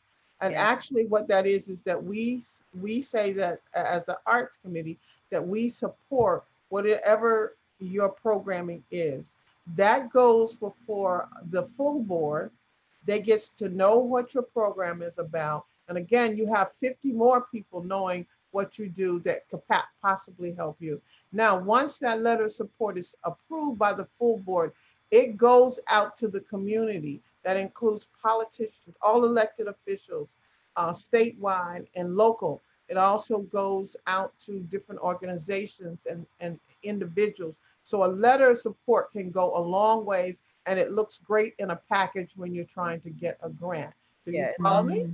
Your calling, it's also a calling card that we are, it's our stamp of approval. Right, on your project. So you can get that. It is by request. For those of you who would like a letter of support, please send either, it starts with the committee. So you would email either myself or Daria and say that you would request a letter of support from us. Just send us that email. I think I put mine in the chat. And then we will put you on the following agenda for that to be approved by this committee. And if this is your first meeting, please remember, we've said it and I'll say it again. Yeah. It does, it depends on the relationship, the letter of support. We don't just give them out. It is. Right. Yes, Miss Alex, you had a. Hi, sorry to interrupt. I had emailed to present on behalf of Doing Art Together, actually. Okay. And I don't know if that was included in the agenda. I see it down. It was not. It's all right. You can. That's all. Yeah, you will. You will get it. But I just want to cover this letter of support. It's very important. I'll get to you, Miss Alex. I can't How do you pronounce your pronounce last your last name? Naza. Naza. name. Okay. So, so if you want to get that letter of support, please email us, and I think I put it in the chat. Okay. All right. Yeah, I shared my email address before. I will share it again. And Alex, if you Rosebud, can Alex go ahead? Okay, if you're ready Alex? Okay. Hi, sorry about that. My name is Alex Naza. I'm the programs liaison for Doing Art Together. We are an arts education organization where we actually bring arts education to schools who typically do not have a robust arts program or often any art program at all. Most of our funding we bring to the schools from grants and donations because many of the schools actually don't have any budget for these arts programs. So we often go to typically Title I schools and alternative education sites like Restart Academy.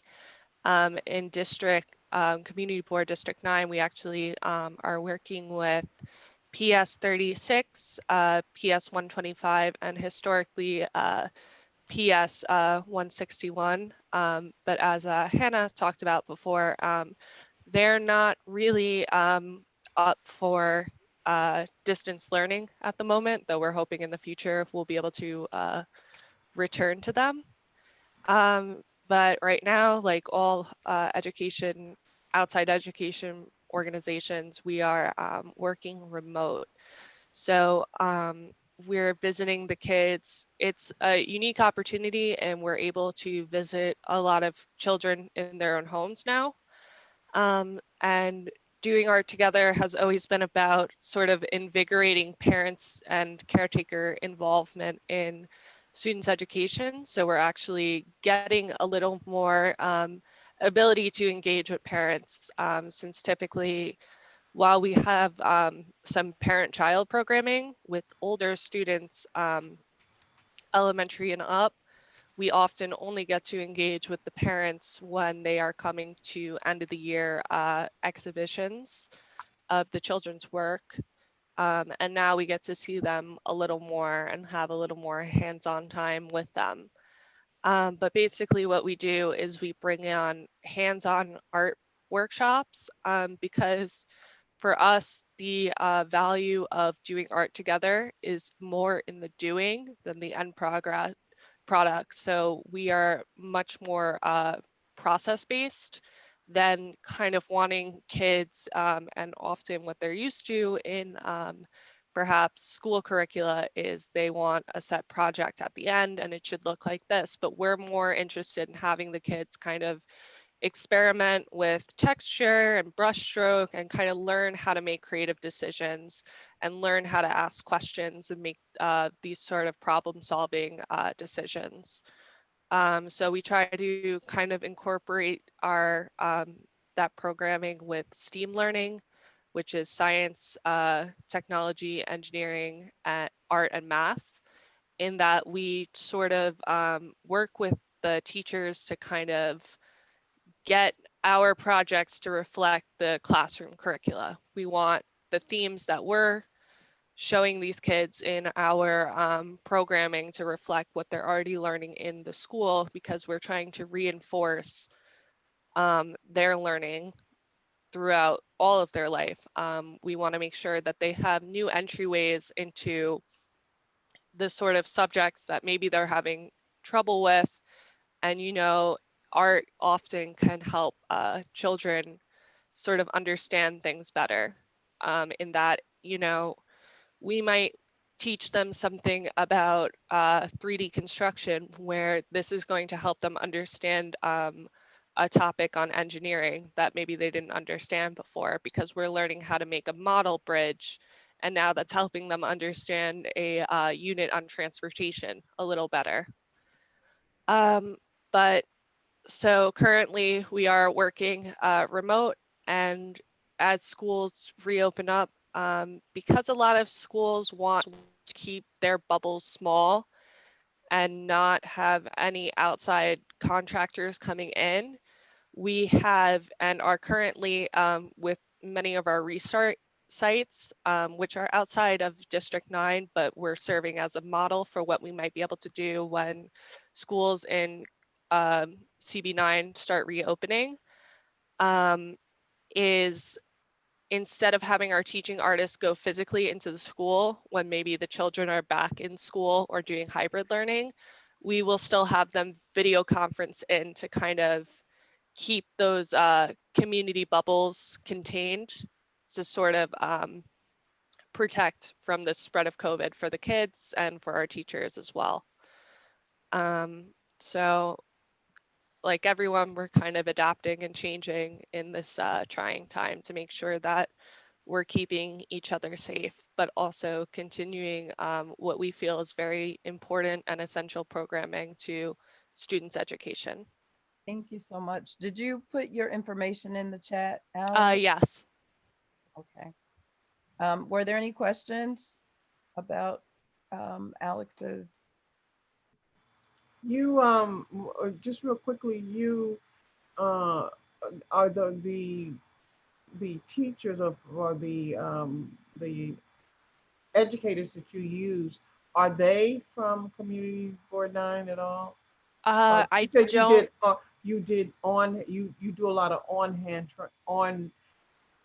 hands-on training. So are you? So we do hands-on workshops with children. Yeah. Our teaching artists, we're very small in our staff. So currently I don't believe we have anybody from Community Board 9, but if we do open up, if we do have an opening, we have said in past meetings that we would be very excited to open that up to Community Board 9. It's just unfortunately, we don't really have any positions open for teaching artists currently. However, we, like I said, we're working in Community Board 9 schools. Thank you. Is this your first? No, I was here last year, but in this year, yes, it is my first, DAT's first meeting. This is your first grant cycle. No, we've received how many grants from WHDC? I don't have the number on hand, but we've been a longtime partner with WHDC. Okay. So, Alex, we really, again, not to belittle the point, would love to see you more so that we can begin to understand a little bit better your programming and how we might partner. So we would love to see that, you know, if you could give us that a little bit more, you know, coming to our meetings. Remember, the meetings is the first Monday of every month for everyone.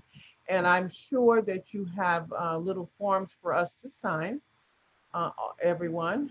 So that would need to be emailed to either Daria or myself.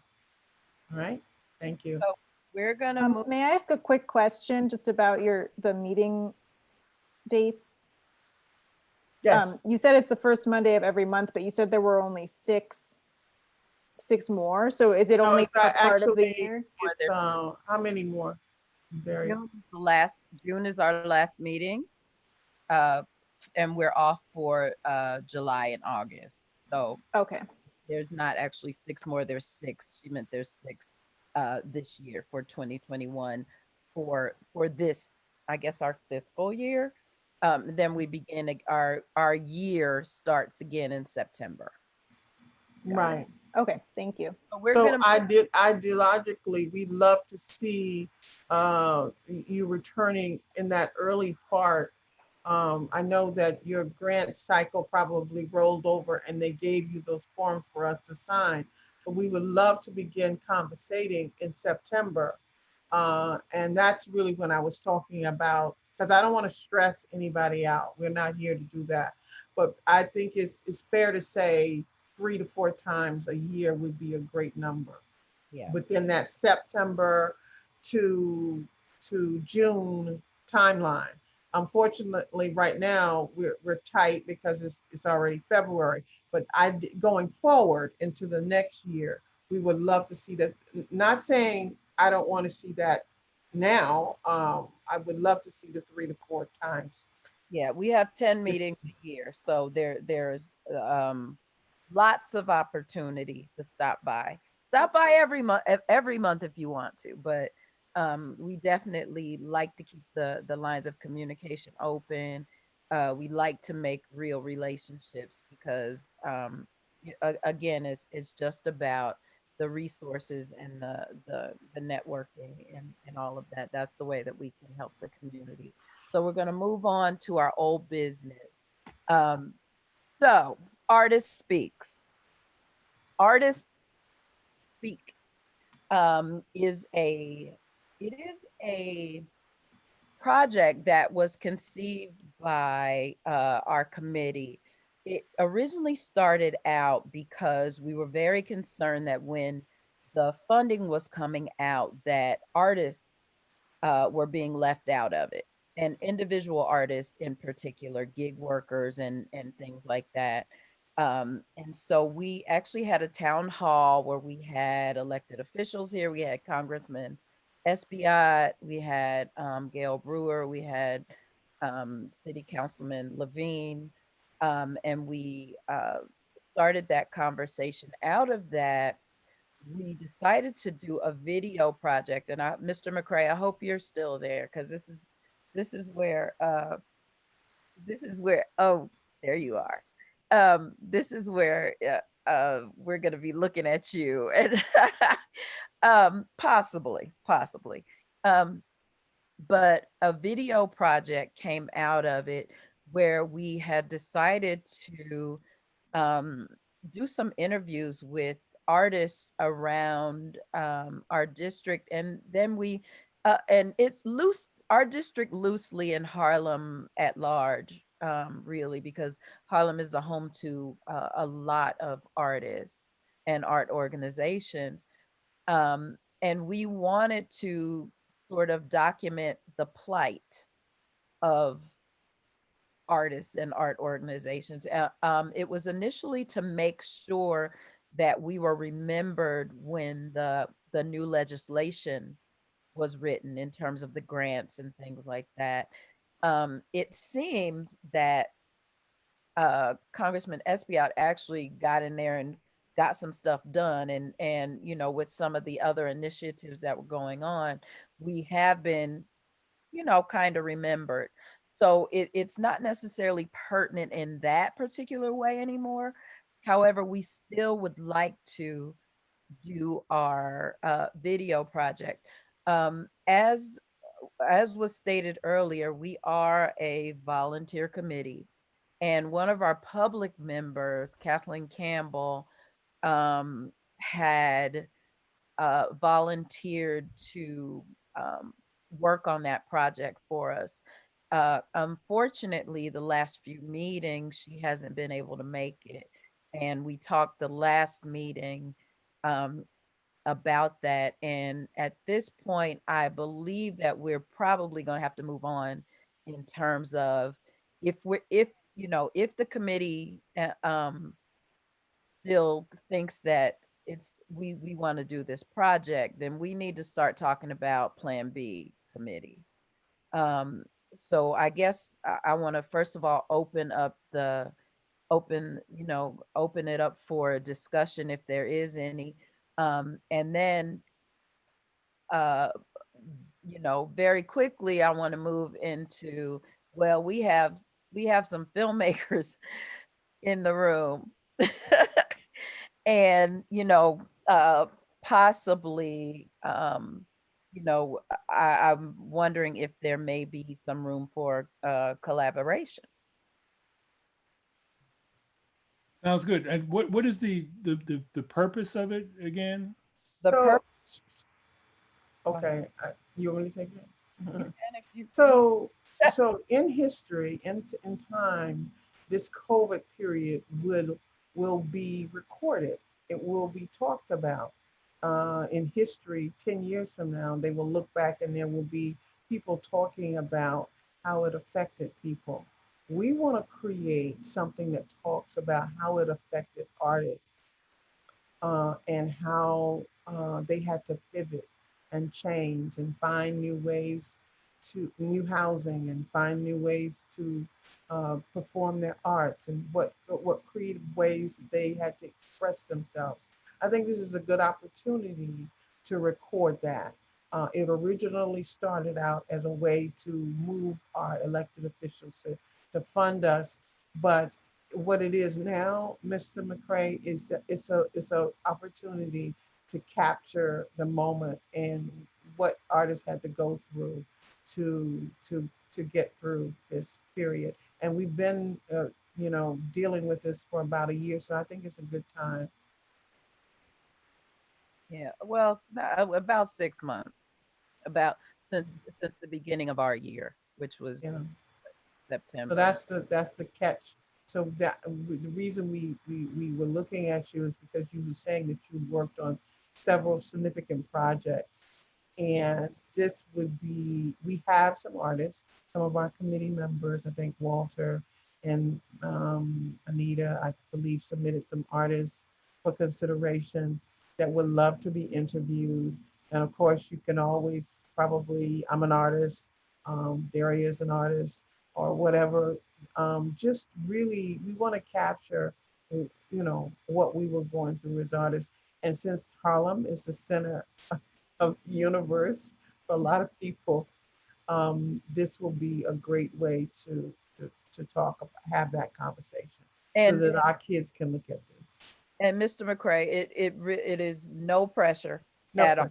all. And we can definitely also, if it's something you want to think about and talk about, we can talk about it more here. We can talk about it more offline. So you mean it's not a quid pro quo, right? Exactly. Yeah, it sounds interesting to me because the whole idea, and I didn't mention to you before that one of the things that I'm interested in doing, we started a project actually called Harlem Through My Eyes. We started in 2013, and it really came out of, I didn't want to teach video production and photography in a vacuum, that I wanted to have an actual concrete project to work on. And so the project was to interview residents of Harlem, artists, educators, journalists, you name it. And so we've actually archived about 50 interviews of people who live and work in Harlem, and the most famous being Harry Belafonte, but a number of other musicians, et cetera. So this is really right in keeping with what we've been doing all along. So I'd be happy to discuss it with you. Now the question is, are the students I just started working with, are they up to actually interviewing people just yet, since we only had our first video class yesterday? Maybe not. But in the coming weeks, I'm sure they will be up to it. And we certainly can, work that into our training program. So I'd love to discuss it with you. It's right up our alley. Let's definitely talk about it. And furthermore, if they can shoot it, we might have, other artists or committee members even who could do the interviewing, in terms of the filmmaking. But whatever collaboration, we'll definitely talk about if you're up to that. Okay, well, you've come to the right person. Amazing. We would definitely call you, and it's no time factor that this must be done, so your students can take their time. If you want us to do some preliminaries, like get iPhone videos, you can really just basically, what do you call that word? Put it into some kind of something that makes sense. We will be happy to do that. But let's just work through it, I think. And if you want to look at some of the interviews we've already done on the website, we have about 5 or 6 of the interviews. Anna Maria Horsford, John Pendahughes, Herb Boyd, Harry Belafonte. They're already up on the website. If you just click under Harlem Through My Eyes, Oral History Project. We'll definitely, we'll talk about all the details. We'll give you a call about it. Thank you. So we're going to move on to our second point of old business, which is our committee member, Jonathan Senegub. And he has some updates on our data collection we are discussing and getting ready to write a resolution for an arts organization for West Harlem. Northern Manhattan has one, Central Harlem has one, Southern Manhattan has, everybody has an arts organization except for West Harlem. And, you know, it is particularly important now with all of this funding that's coming through for COVID relief, that we have an organization whose heart and whose allegiance is to West Harlem. So that and not to say that, you know, these other organizations are against us or anything like that, but it's just that they are serving their core community and nobody's serving us as their core community. So the organizations that are in West Harlem and the artists that are in West Harlem and the residents that are in West Harlem are missing out on, you know, on opportunities and resources and funding in particular that is being released out into the world, but it's not coming here because we don't have a conduit. So we are working on a resolution, but we want it to be an airtight resolution. And our committee member, the illustrious Jonathan Senegub, has so graciously taken up the job of doing the research, because we have the research and collecting the data. collecting the data to, you know, basically we want to say this many millions of dollars came out of, you know, came from the councilman or came from the state or came in nationally, and it went to these organizations, and he's finding them. But of course, none of that money, again, to our point, is coming here. So Jonathan. Okay, thank you. Good evening. Just briefly, because when I was tasked with this daunting effort, I actually went, you know, first to the public sources, New York State, New York City, the council members, borough president, discretionary funds. And basically what I did was to follow the money.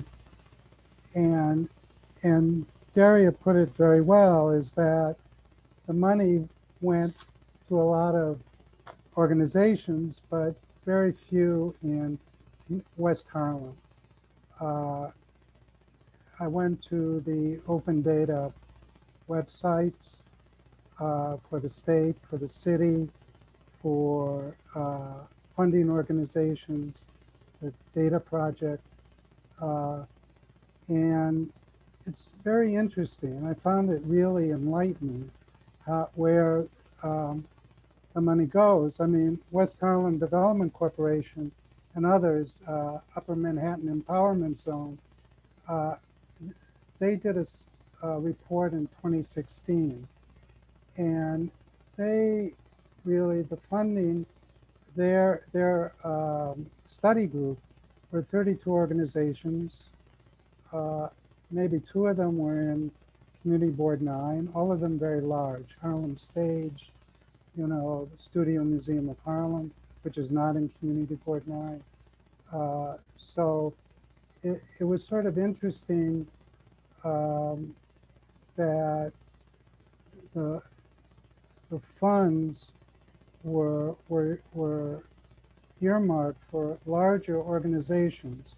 What was also acknowledged in the Empowerment Zone report was that they you know, it's Upper Manhattan. So they said Inwood, Washington Heights, East Harlem, Central Harlem, but West Harlem was not on their list. So it was kind of an eye opener for me because it, you know, spoke to the fact that, you know, West Harlem, you know, there were a lot of theaters here. I mean, it's part of, you know, it's really has a very rich history in the arts, all the arts. And it just seemed to drop off the map. I don't know. It's just in terms of funding. And it left the smaller organizations sort of scrambling. You know, I know Harlem One Stop got some money through cultural fairs or, you know, and these were small funds for specific programs. And that Upper Manhattan Empowerment Zone really targeted the whole organization, the staffing, the capital budgets, the operational funding. And, you know, I'm just sort of in the early stages of trying to sort this all out. And we have a scheduled conversation with West Harlem Development Corporation this coming week. And hopefully they will sort of shed some light on this, sort of how the money, the streams of the funding. And I think my take on this is if you follow the funding, you understand the real need for an organization like Daria spoke of, the West Harlem Arts Alliance, whatever name it's given. But I think that you have the lower Manhattan, you have the northern Manhattan, but somewhere we're kind of lost, you know, in the middle here, you know, and it just, so I don't want to go into a lot of detail, you know, at this hour. We've been through you know, a lot of information, good information that was shared with us tonight. And, but I think that to look at the effort individual organizations put into funding, the grants, you know, a lot of foundations, Apple, others, you know, it really, I think the idea is to have one organization that not only acts as a clearinghouse, but acts as support for these smaller organizations. I know, Mr. McRae, I'm familiar with your work, and you know, you do great work. And so, you know, it would behoove, just like we're a volunteer organization, MCB9, the committee, but I think we need, you know, an organization that is full-time, dedicated to supporting and bringing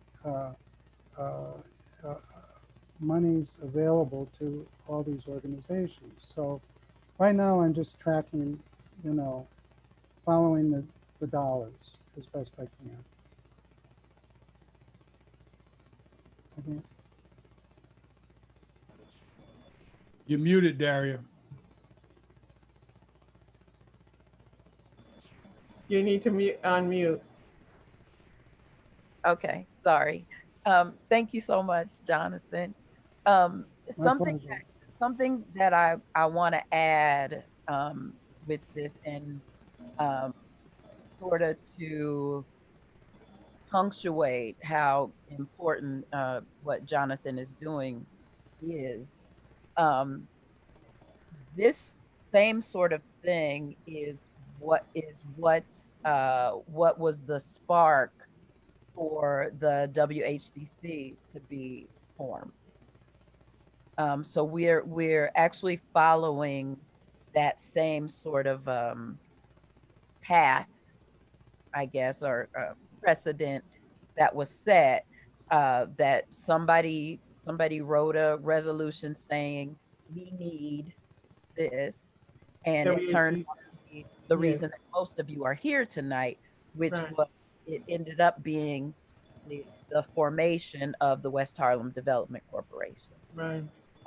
Now, just so we're clear, this is not we are not starting the organization. The community board cannot. We're not allowed to start it as an organization. It does not mean that we as individuals can't be involved in it, but the community board is not starting it. The Arts and Culture Committee is not starting it.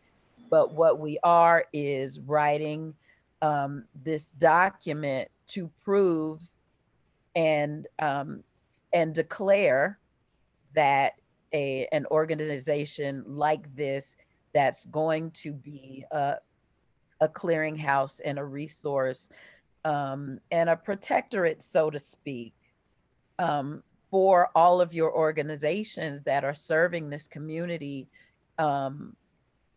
needs to exist. It needs to exist. And there's, WHDC is great and wonderful.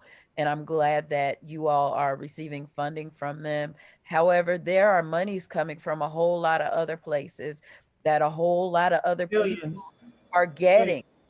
Millions. We're trying that is another reason why we need you to stay involved with us and stay in this relationship with us, because we need your support, because we're trying to support you. Can I say one more thing? Yes. Yeah, I think in the UMES report, there was something very interesting that and they didn't talk about it a great deal, but these art organizations, they form what they call clusters. I'm sure some of you are familiar with this term. And these clusters, they generate money for the community, for restaurants and hardware stores and whatever else. And so we might be focused on the art organizations, but it's really benefiting the whole community. And I think that that's often kind of not, talked about enough. And I think that that's a really important feature of kind of moving this idea forward. I agree, Jonathan. I agree. And the people on this call, another thing, the people on this call represent health, senior issues, formerly incarcerated people, dancers, children, education, elementary education and higher education, arts, culture. Like arts is everything. And I don't, we say that and people look at artists like we're crazy or whatever, but it is true. We touch everything. We touch everything. And this thing is so important. And I see you unmuted yourself. Did you have a comment? Yeah, when you're done. That's you and Chin with Harlem One Stop. Go ahead. I'm just yeah. No, finish. What you're saying, I agree with you totally. Art intersects with every aspect of daily life, and that's one of the messages that the Harlem Cultural Collaborative and Harlem One Stop has been pushing. Even we had this legislative brief, and we invited the DA's office because they have a nice pot of money, that comes from their corporate cases or whatever. And I was trying to explain to them, even with truancy or youth violence, art is a way to neutralize all that negative energy, and we tried to push that he should really start thinking about funding arts programs for youth who are constantly in trouble with the law. But so I do agree with everything that you've just said. It's so intricately intertwined with everything that we do. You know, it feeds the soul. So you can't really get away from art. But I wanted to comment on something Jonathan said about arts cluster. You are also, I didn't realize UMass had something related to arts cluster, but that's another project that we've been working on, and you know, you may have seen like our Harlem Cultural Collaborative invitations that I sent to Harriet, that we've been talking about arts clusters for a while. And at our legislative brief, the Mark Levine and Assemblyman Serrano, who is also working on legislature, a bill supporting arts cluster in his up in the Bronx. But anyway, so we've been working on an arts cluster for West Harlem. And yes, Jonathan, you're absolutely right that most of the money that comes into Harlem is directed to Central Harlem. And most of it also goes to the larger organizations and the mid-size and smaller organizations and independent arts practitioners or gig workers are left sort of blowing in the wind. And so that has been one of the points that we've been repeating with everyone, that any electeds that have come to our meetings, to say, you know, this has got to change. And the idea for creating an arts cluster, and there's been quite a bit of work done. We did produce a preliminary presentation to the landmarks and parks and landmarks, because from another angle, which was the preservation of Harlem's history and legacy. That would also be one component of this arts district in West Harlem. But if it's done correctly and people from all aspects, you know, of whether it's education, businesses, and CBOs, and the arts and culture field, it will work. It brings money into, from a tourism standpoint, it brings money into the community, which then feeds into supporting the arts and our restaurants and businesses here. And there are 5 natural clusters in West Harlem, starting from 110 Street up to just above 155th, just outside of the boundaries of West Harlem. It goes up to Jamel Mansion. That's where we stop. And from the river, east to west, from the river to Edgecombe Avenue. There are 5 naturally forming clusters. And we've all laid it out, and we're just fine tuning the presentation. We were told to do a 1-pager to present. And so but at some point, if you guys are interested, you know, before it's done, we can share it with you, or we can wait until it's finalized and we could do a presentation. Can you name the 5? I'm sorry? Can you name the 5 natural clusters that you referred to? Oh, yes. Let me see if I remember, I could pull it up. Off the top of my head, there's one around Columbia, and there's one around in City College, Hamilton Grange, Harlem School of the Arts, and and the other one is Dance Theater of Harlem, the Dance Theater of Harlem, Sugar Hill Museum. We brought intercessions, the churches, it's all encompassing, including the churches. So there is intercession, and there are a few others.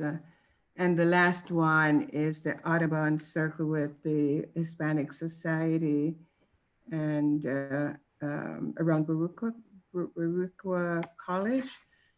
And that also includes Morris Jamel and a little further up, but not within walking distance, is the Dyckman Museum.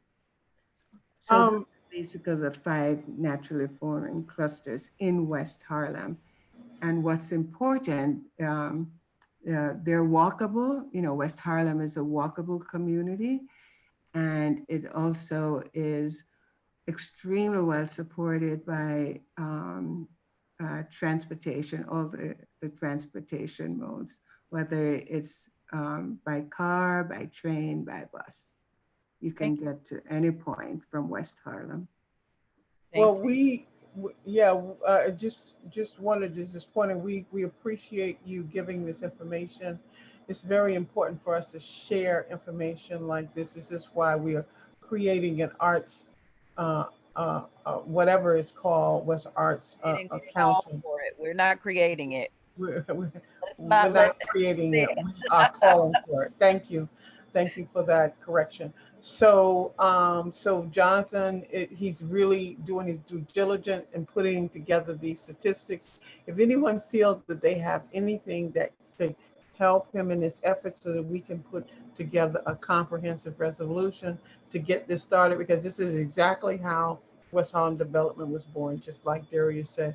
So we really want to create an art, and we particularly, myself and Daria as chairs, want to see that the smaller organizations get funded.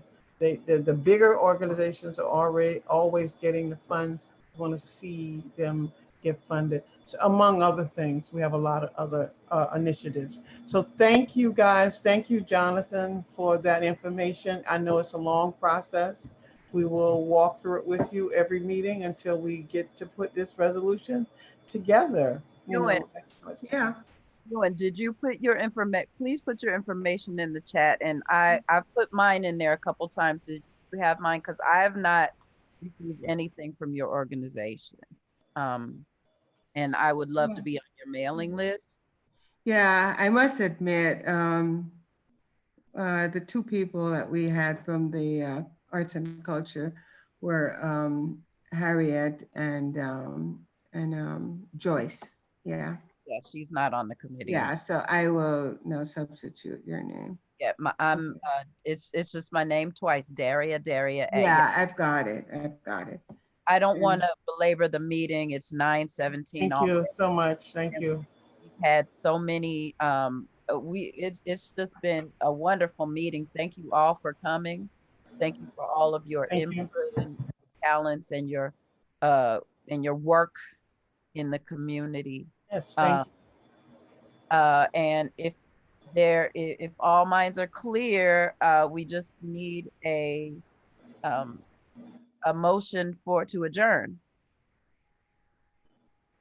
Anybody? Yep, I move. I make that motion.